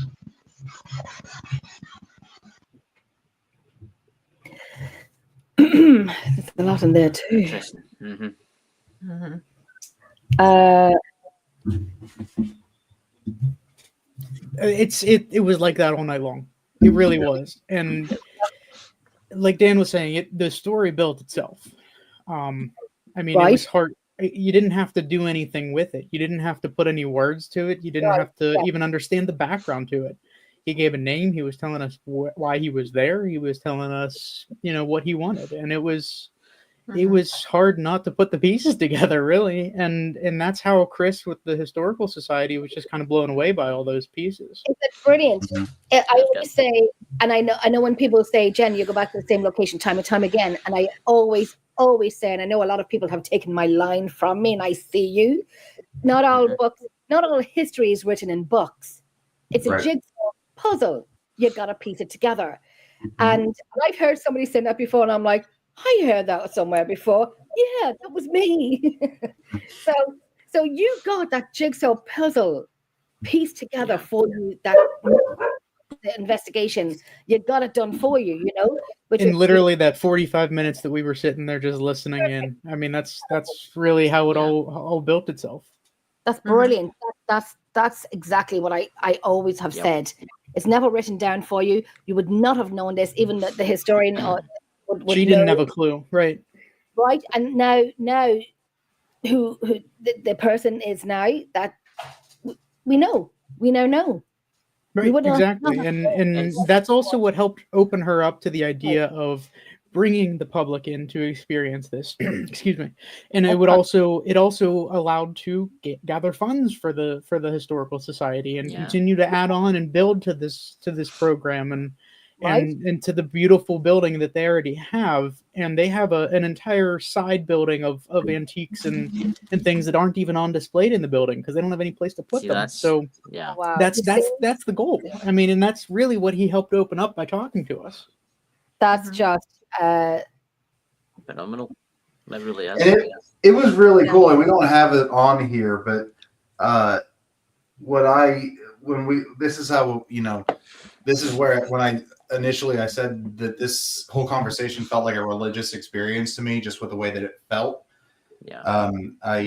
The Dave that we were speaking with actually was finishing my sentences through Derek when I was talking to Aaron, because her and I were getting very, naturally very amped up and energetic by what Derek was saying. We saw these puzzle pieces coming together, and when I would, we would just get so excited, and it almost like I was concerned that it came across like we were afraid of what we were hearing, and I wanted to make sure that Dave understood that he wasn't scaring us. He was just like, we were so invested in it that we were just like so excited about it. So I had just said, like, I was going to say, there's no need to apologize or don't apologize. And I was telling Aaron that I said, if he says don't, and then as soon as I said don't, Derek says apologize. It was Yeah. So whenever Yeah. I mean, with the Estes, you don't have a clue what's going on, right? So when I'm listening back to this, my jaw's just dropping. Like, wait a second, that actually happened? It's incredible. Yes. It's crazy because I used to say, wait until you hear, Jenny, was that good? Wait until you listen back to watch back in the video and so on and so on. So I'm just going to ask very quickly now, just to recap this. Dave was a doctor. No. He was not a doctor. No. He was okay. He's not a doctor. I'm just writing these down. We believe that he was this. Yeah, Dr. Schmidt was the doctor. We believe that he was the man who was the skeleton in the box that displayed the skeleton. Okay. What kind of doctor was he? What was he? Like chiropractor. He's a chiropractor. So he was a chiropractor. Right. Oh gosh. Oh. It makes you wonder if he sold it to another chiropractor. Then I didn't know he was a chiropractor because I've noticed a lot of chiropractors do have skeletons. Yep, they do. And doctors, some of them do if they're teaching, but when you get into like a surgery, they usually don't have like a skeleton. So I bet you it's probably in somebody's chiropractic office. Probably in the area. Like it is most likely still in the area somewhere. Just need to visit all the chiropractors with us. Back. I'm laughing at Pamela saying, I'm not afraid of you, Jenny. Pamela is saying, I'm not afraid of you, Jenny. Pamela, you have to come back over to Ireland and do an investigation with us. Come over in March. We'll go back in March. Look at that. I'm not afraid of you, Jenny. We need a little bit, one or two more audio. Come on. We need any videos. You need videos, guys. I like videos. Yeah. So I will lead before we go into the audio on these. This is Derek had mentioned the mummified cat in this town of Mars. This is in the train station. This is Chessie Cat, which is a mummified cat that is on display in the train station. That when several years ago, I think 10 years ago, they were threatening. The town was threatening to demolish the train station before it was a historical area. They were threatening to tear it down. Well, the Historical Society bought it for $1, and they picked it up and they moved it about half a mile down the road to where its current location is. When they picked up this entire train station and they moved it, it's not a big train station. It's maybe the size of, I don't know what to think. It's not very large. It's maybe like 3-4 rooms. There's only 3 rooms. Yeah. Yeah. So they picked the whole thing up and they moved it, and they found this naturally mummified cat underneath of it. That's interesting. That is very interesting because here in Scotland, and I know Ireland too, I have a picture to show you. I do have a picture to show you. A lot of buildings, a lot of people would deliberately put dead cats underneath buildings to ward off evil. Yes. Oh, really? Yeah. Interesting. This is a place in Christchurch. Sorry, Chris. This is a place in Christchurch in Dublin, which I love. This place is beautiful. And this is a cat and a rat that was found behind the church organ. And I think it's from the year 1200 or something like that. But I'll have to double check it. So there's the cat and the rat that was found behind the organ of Christchurch. Now, the mummified cat rat, the year, what year? I should find it out. Why is my internet slow? It's just too much. When I get the year, I'll give it back to you, but I know it's like very old. Very old. It's quite interesting because the school, the old school, the Victorian school that's next to me was an all-girls school, but before that, it was built in the 13th century. It was just a big kind of house. When they were renovating it, they lifted all the floorboards up, the oak floorboards up, and at the very front door, they found a mummified cat. Then I was talking to somebody that's a witch historian that does like that does like witchcraft. That you know how people in those days believed, and what they used to do is they used to put like dead cats, mummified dead cats, always near the front door to ward off evil spirits. It'd be quite interesting where that cat was actually found in the train station if it was near the front door of the building itself. Yeah, we'll have to ask because our contact with the historical society was there when they moved the train station, so we can always ask her. Yeah, that'd be very intriguing. I've never heard that before, as far as cats warding off evil. So that's Oh interesting. yeah, they do more off evil. That the cats. Is it the cats that? Oh, it's like the gates of hell or something like that. I will. It came for the Egyptians because the Egyptians used to bury the cats in the tombs with the obviously the kings and pharaohs. But then what happened is you had the Wicca, you had the white witches, maybe medieval times, and when they were building like a castle or they were building a house, they always, I don't know how they killed the cat, terrible thing, but they used to mummify it and put it below the floorboards. And it was always like facing north, and it was always near the front door. And I know this because I know a lot of people round about me that have had their houses renovated from like the 13th, 14th century, and they've all found dead, mummified cats underneath the floorboards at the front door. I'd say back in the day, that if they did kill the cats back in the day, it wouldn't have cost them a thought. And if they did kill a cat, because they wouldn't have what we do today of animal rights and animal cruelty and so on and so on. So I don't think, I think it would be seen as aggressive or criminal or anything like that. That cat was 18 and rat was 1850. Yeah, it was like, it wasn't just cats. They also used to use like, rats and stuff. They used to put them in clay pots, and then they would, when they were building a house, they would like remove a rock and they would put the pot in and brick it up, and it would be built into the house, and that was to ward off the demons and the witchcraft, the evil witchcraft and stuff like that. Do you know what? I'm sorry, because I work with animals and so on, and I've got about 8 cremated cats in my living room, and they'll take a little bit of root, plant it in my front of my garden, and say, "Do your job, me, totally, whatever your name is, do your jobs." I'm going to bury a little bit of ashes in my front garden. Actually, I actually am going to do that for 2025. Well, I think any evil spirits that come to your door, Jenny, they'll no be long in walking away. Listen, I think when I said enough, you really come on an investigation with me. I think I've lost half the people by now.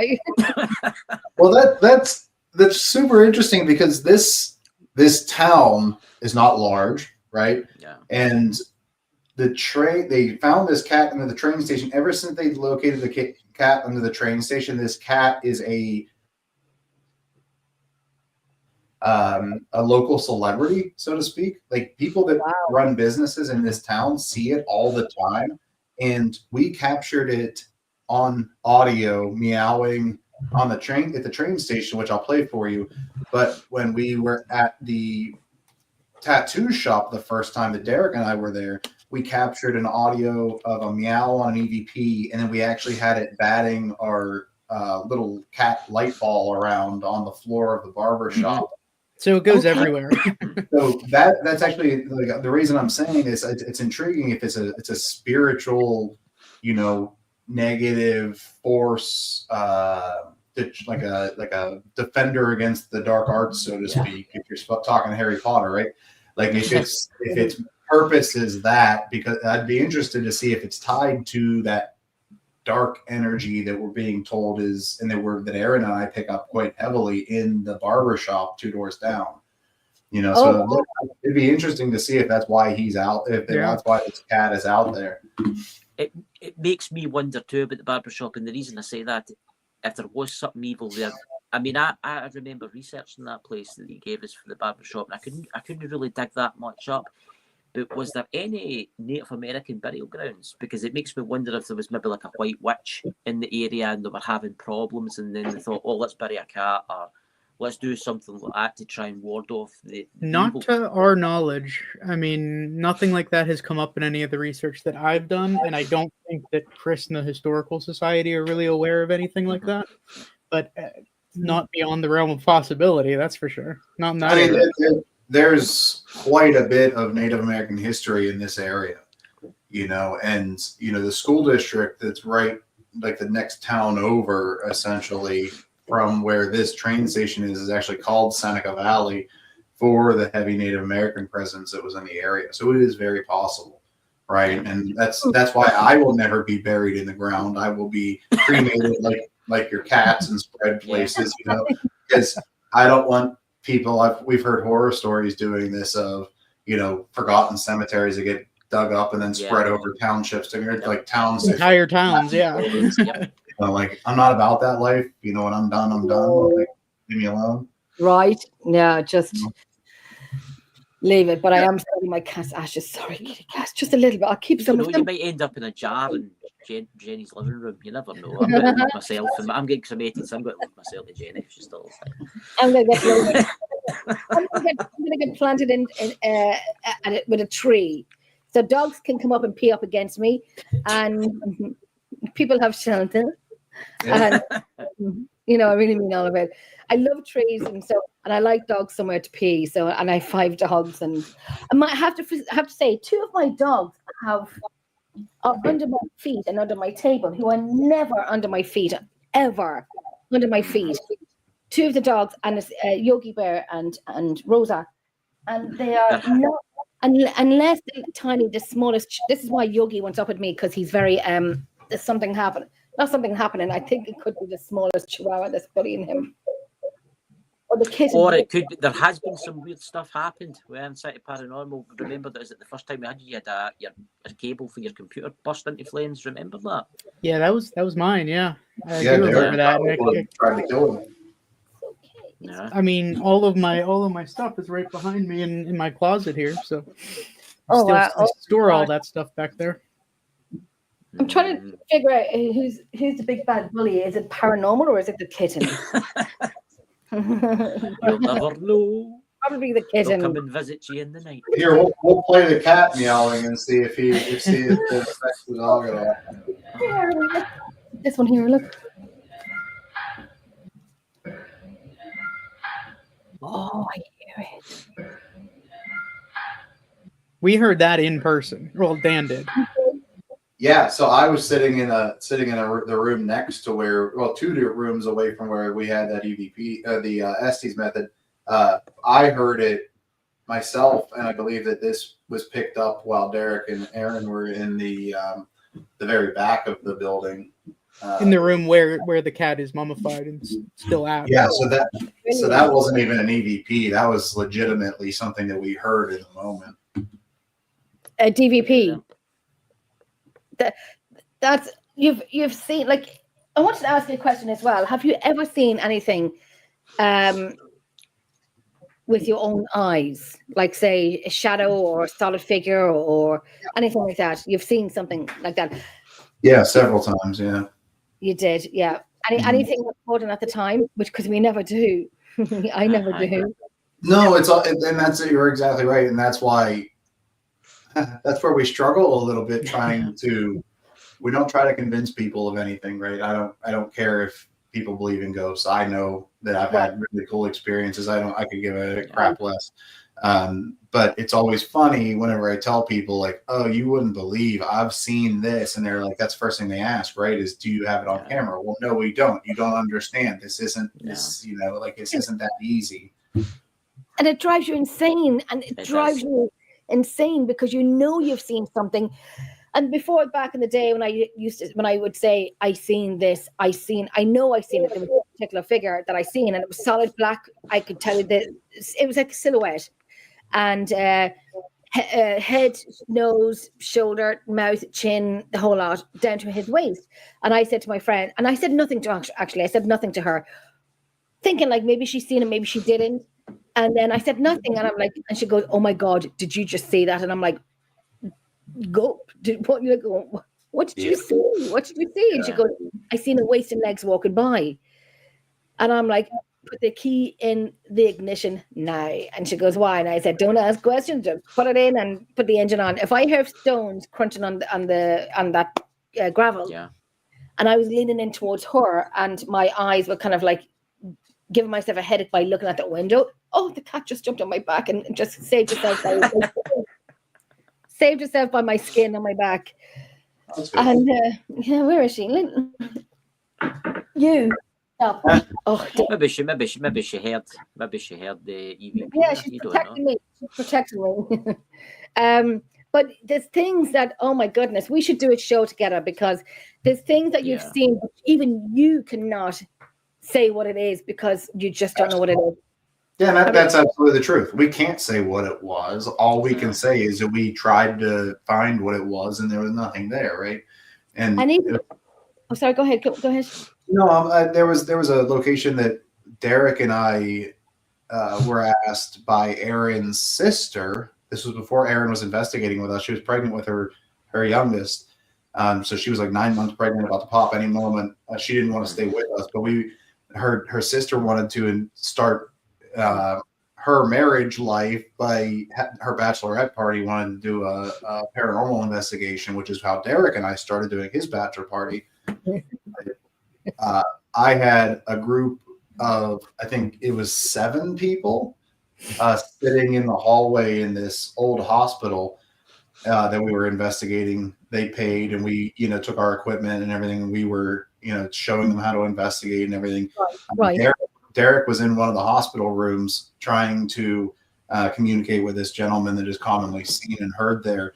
And while myself and the girls from the party were sitting out in the hallway, we all watched a full body shadow figure of an old, looked like it appeared to be an older individual, woman or man, that was walking bent over like they were walking with a walker. At the end of the hallway, there was an exit sign that was glowing, had the whole hallway glowing red, and we all watched this shadow of this person walk across the hallway, stop, turn her head, and look down the hallway towards us. Oh, and wow. look back straight forward, and then continue to walk, and walked right through the wall out the other side. And we all saw it, and we had a camera running, but of course the camera was facing towards us, not away from us down the hallway. I find, and I've said this for many years, when you have a camcorder on, especially in a particular location, and I remember having two camcorders were facing each other on a staircase. Yeah. With toys and whatnot on it, and a ball, but the staircase was stone, so it was even. So I placed a ball where it would not roll over by itself. You'd have to push it.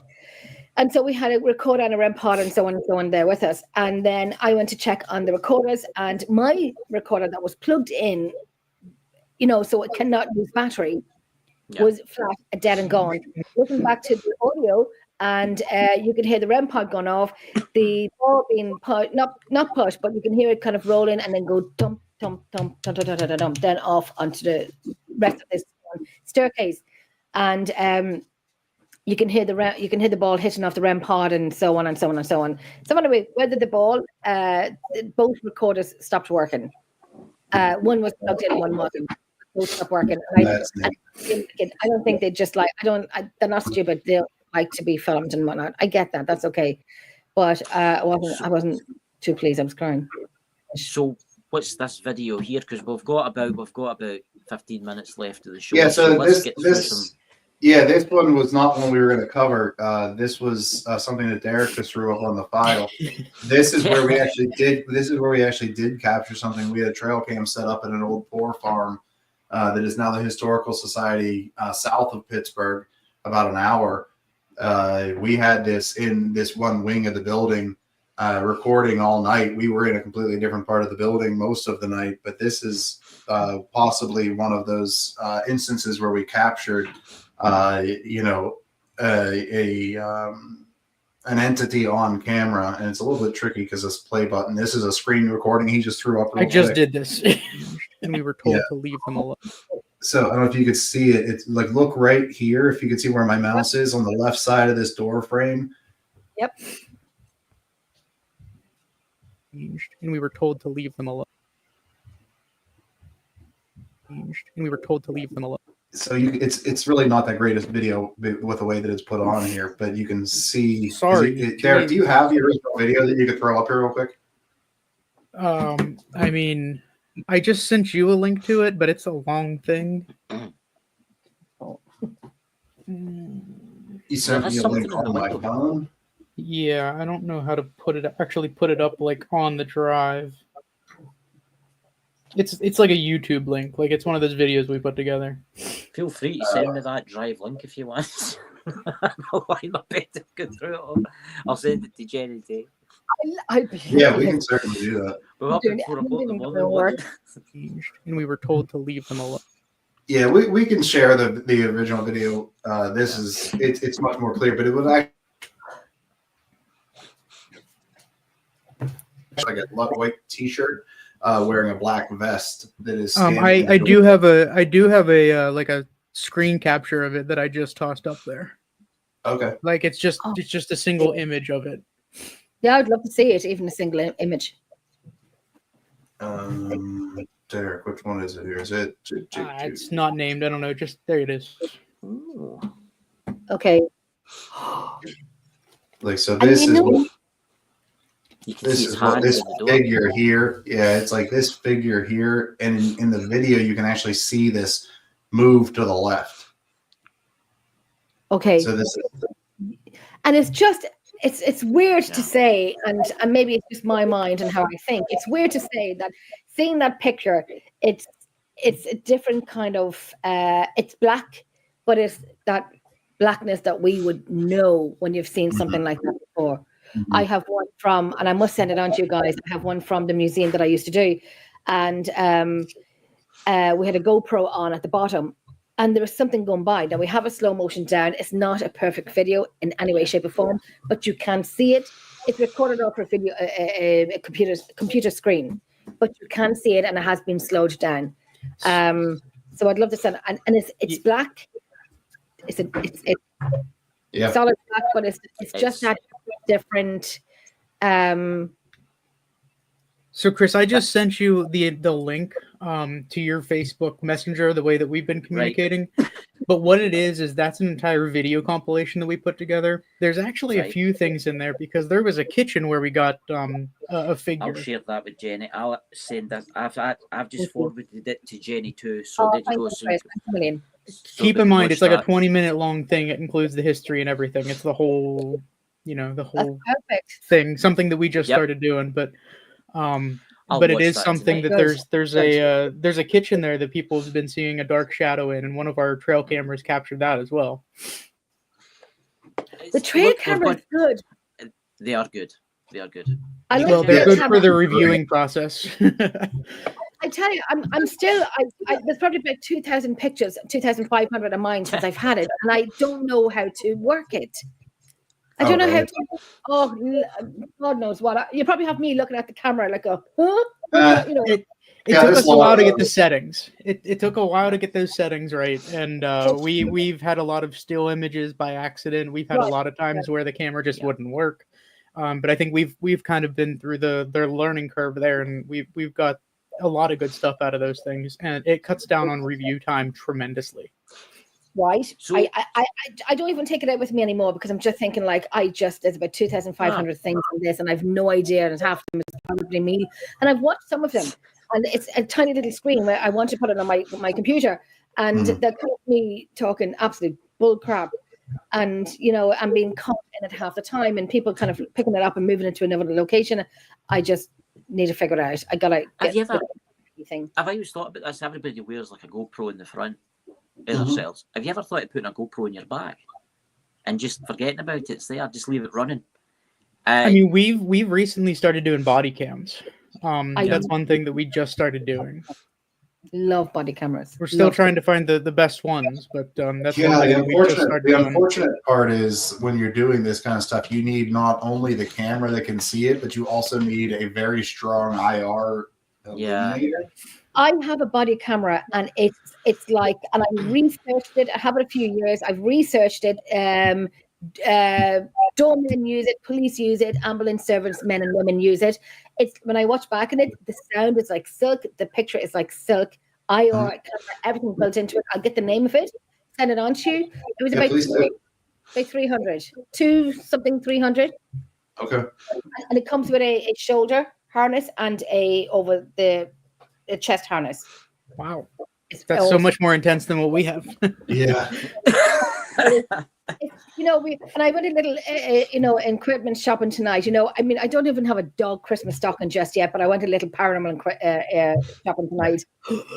And not do that again. The joyful Christmas time is coming. Everybody, maybe Santa will bring you a state of the art AR camera. You'll wake up Christmas morning, you'll run in there to the big box with something. But then again, it might have a not. list, and it's not a big list. It's not a big list. It's simple and what I need and what I like. And I find the prices are just getting stupid. Oh yeah, They are. Camera is a definite. I think the prices are getting stupid. I know with the Boo Bear, is it like 150, 200 sterling? We use euro, so it's about 180 euro. So with I will. So I just said, get a teddy bear. Get a normal child's teddy bear in a secondhand store or whatever, and then just kind of put a K2 in it with a REM pod in it. And I know, but the ghost hunting equipment is very expensive. The cat balls, I bought a lot of cat balls up. I've got a lot of cat balls, brand new ones, still with the plastic, with the plastic still between the batteries, because even if you don't turn it on, they do run down. And I've actually got about 20 of them, brand new, in their boxes with a bit of plastic in between the battery and the case. So you need to you're going to build up enough so you can put into a pool and everyone can jump into it. All paranormals can jump into a pool party. I went through a phase buying loads of voice recorders. Jenny will tell you. I went through a voice, and I've maybe got 15 or 14 of the tape deck ones, because I do think that they're better at recording than digital. A little bit. They are. It depends on the digital that you find. We've gone through a bunch that are just complete busts, and they don't do anything. So I think that we've kind of got our hands on some good ones that we rely on pretty heavily. But you know It's how like quickly that stuff gets outdated. What's your favorite recorders? Aaron, what's your favorite recorder? And Derek and Dan, what's your favorite recorder? I mean, I know that I have a Panasonic with the dual speakers on them. That's like my favorite, my go-to. You can actually, especially when you're editing and reviewing, you can kind of see which side it's coming from, and those are so much more in depth than anything that we've used before or have since. But that's kind of my go-to is the dual speakers. Well, the ones that we just got, they're Sony. I like those. They're actually, we just did one investigation with them so far, but they're actually pretty legitimate too. And I think those were like $50 per. Yeah, they were not expensive at all. That was a good find on your part, and they sound really clean. Good. They're very good, and they're very easy to upload. They have the USB that's built into it and everything. You just plug it right into the computer. You don't need any wires and all that crap sticking out. So those were a good find. Send me what that is, because I'm here going like, I'm sure this is the wire for this recorder, And I go, I can send those over to you because I just bought them straight off of Amazon or something. I was doing Amazon shopping tonight, and I spent too much money, but it was worth it. Aaron, what about you? What's your favorite recorder? Whichever one Derek gives me to go use is fine. Yeah. Whichever one I can actually physically use. That's great. That's even better. I love the Olympus. I love the Tascam, and I love the Zoom. The Tascams are nice. The Tascams. And I've had 5 or 6 Olympus, and I guess what? I kind of one fell into water. That was gone. One I left in a location. I will get it back maybe in 2020. Never. And I know there's audio on it. They're the Olympus ones. I like They Sony's don't have a long lifespan. It doesn't seem. I had my first Olympus from about 18 years ago. My first Olympus, and I know this recording's still on it, and I will never let it go. Even my favorite torch that I had in not Lep Castle, Shane's Castle, back in the day when I was investigating, and I've carried that torch everywhere with me. I did a public night in Lep Castle one night, and guess what? I don't fucking have it anymore. I don't have it. That's away. So now, and I did do a little. I have stickers of my team logo on my equipment. But I can take stickers off. I'm going to now engrave my equipment saying I bleeping dare you? And I said, I cannot find a recorder. Let me see recorders. You know, it would be engraved in it. I bleeping dare you Would you- to take the recorder. Do you like, what about Sony? I find that Sony are quite good voice recorders. I mean, the tape decks ones that I've got, the 14 or 15 tape decks, they're all Sony, and one's an Olympus. But the rest of the digital recorders are all Olympus. That's all my digital recorders are Olympus, but my, what do you call it, tape ones are Sony, and I find that Sony's quite good. Yeah, I mean, I think those ones that Dan got, those were Sony, right? Yeah, I just put it in the private chat. Sony PX 470 is the model. What do you think of, very quickly, what do you think of the Panasonic I don't know, whatever you call it, it's like the small flat square. I know the one you're saying, yeah. What's it called? It's the Panasonic DV, is it DV9? Is it the Panasonic DV9? Because I've got one, I've got a couple of them.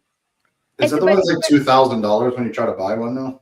Yes, it's about 2,000, and it's just like yeah, like why? I mean, that's insane. It's just I know there's voice recorders are there. You can get some voice recorders are about $8,000. Yeah, and I was like, wow. Yeah. I mean, the most expensive one I've got is £190 one, and that was that vintage one that I'm giving you, Jenny. The one they only made a certain amount of the Olympus ones. They're like hen's teeth. They're very, very hard to find. I know you won't post it over. You said you'll bring it over when you come over to Ireland. Start booking flights now ASAP, because I can't. It's actually over there. I can see it sitting. I can see the voice recorder sitting. But it's not in my equipment. It's not in my equipment bag. So I'm delighted you can see it, but it's not in my equipment bag. I will say this: that I've got a voice recorder there, a Sony one, and it's a tape deck, and it's clearer than the digital. And it was made in 1989. I bought it for £3 from eBay because it said it didn't work, and it does work. It's in its box. I've got the box and everything for it, and I could sell it for a good £100 or something like that. But it's the most clearest tape player that I've ever had, and it's got all the playback, slow motion. It's got all the remember what they used to be like. Things were built in the 80s and 90s to last, and now everything's like.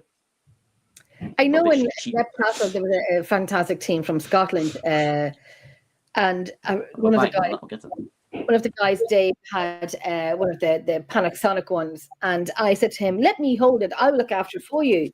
And he kept saying, "Oh, Jenny, no, you can't hold my recorder." Like he would not let me even touch it. He would probably not get it back. He would not get it back. But I did listen to them.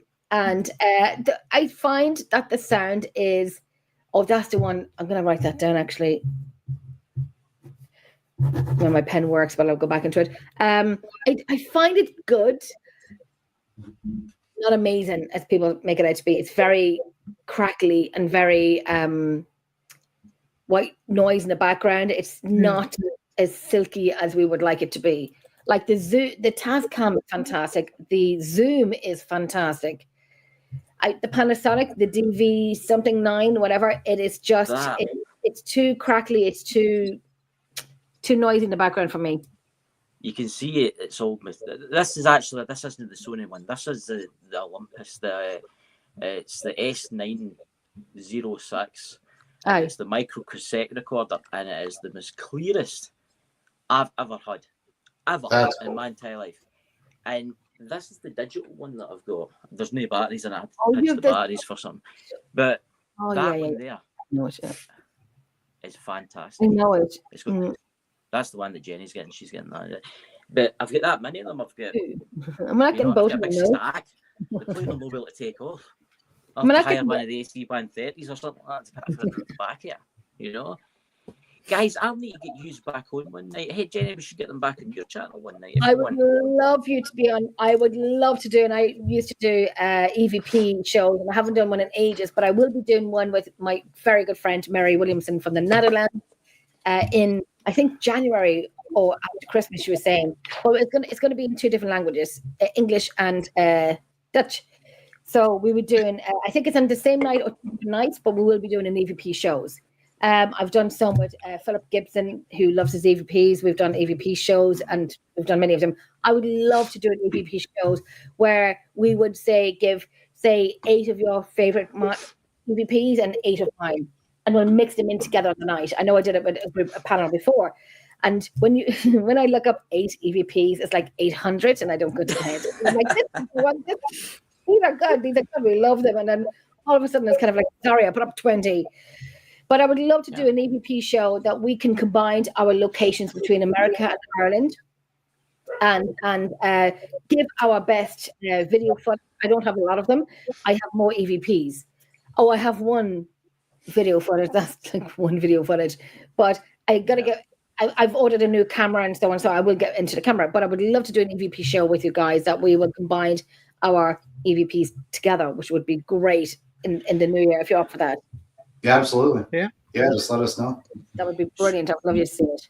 So if you're interested in our channel, guys, the link is below the description of this video. All links to their Facebook and their YouTube, the Iron City Paranormal on YouTube, you will find the links there. Please go over and give them a subscribe. I would just like to say, Dan, Derek, and Aaron, thank you so much for coming on tonight. I will be in communication with you again sometime to get you to come on. And everybody else, I hope you all have a fabulous Christmas. I hope Santa Claus comes and brings you loads of things, unless of course you've been naughty and Krampus comes to visit you in the night and drag you to hell. But otherwise, don't worry, call Dan and Derek and Aaron, they'll come and investigate Krampus, and the big claws and stuff like that. We'll take care of it. Yeah, absolutely. Now, guys, thank you very much. Thank you. Merry Yeah, Christmas, thanks for everyone. having us. Yeah. Great to And I meet would you, Jenny. And I would also like to say thank you to Jenny. But if you want, you can talk after I play the trailer outro. Everybody, I'll see you tomorrow night for the members' night for my Ghost Squad Scotland. But otherwise, catch you later, guys. Bye. Talk to you later. Good night. Bye.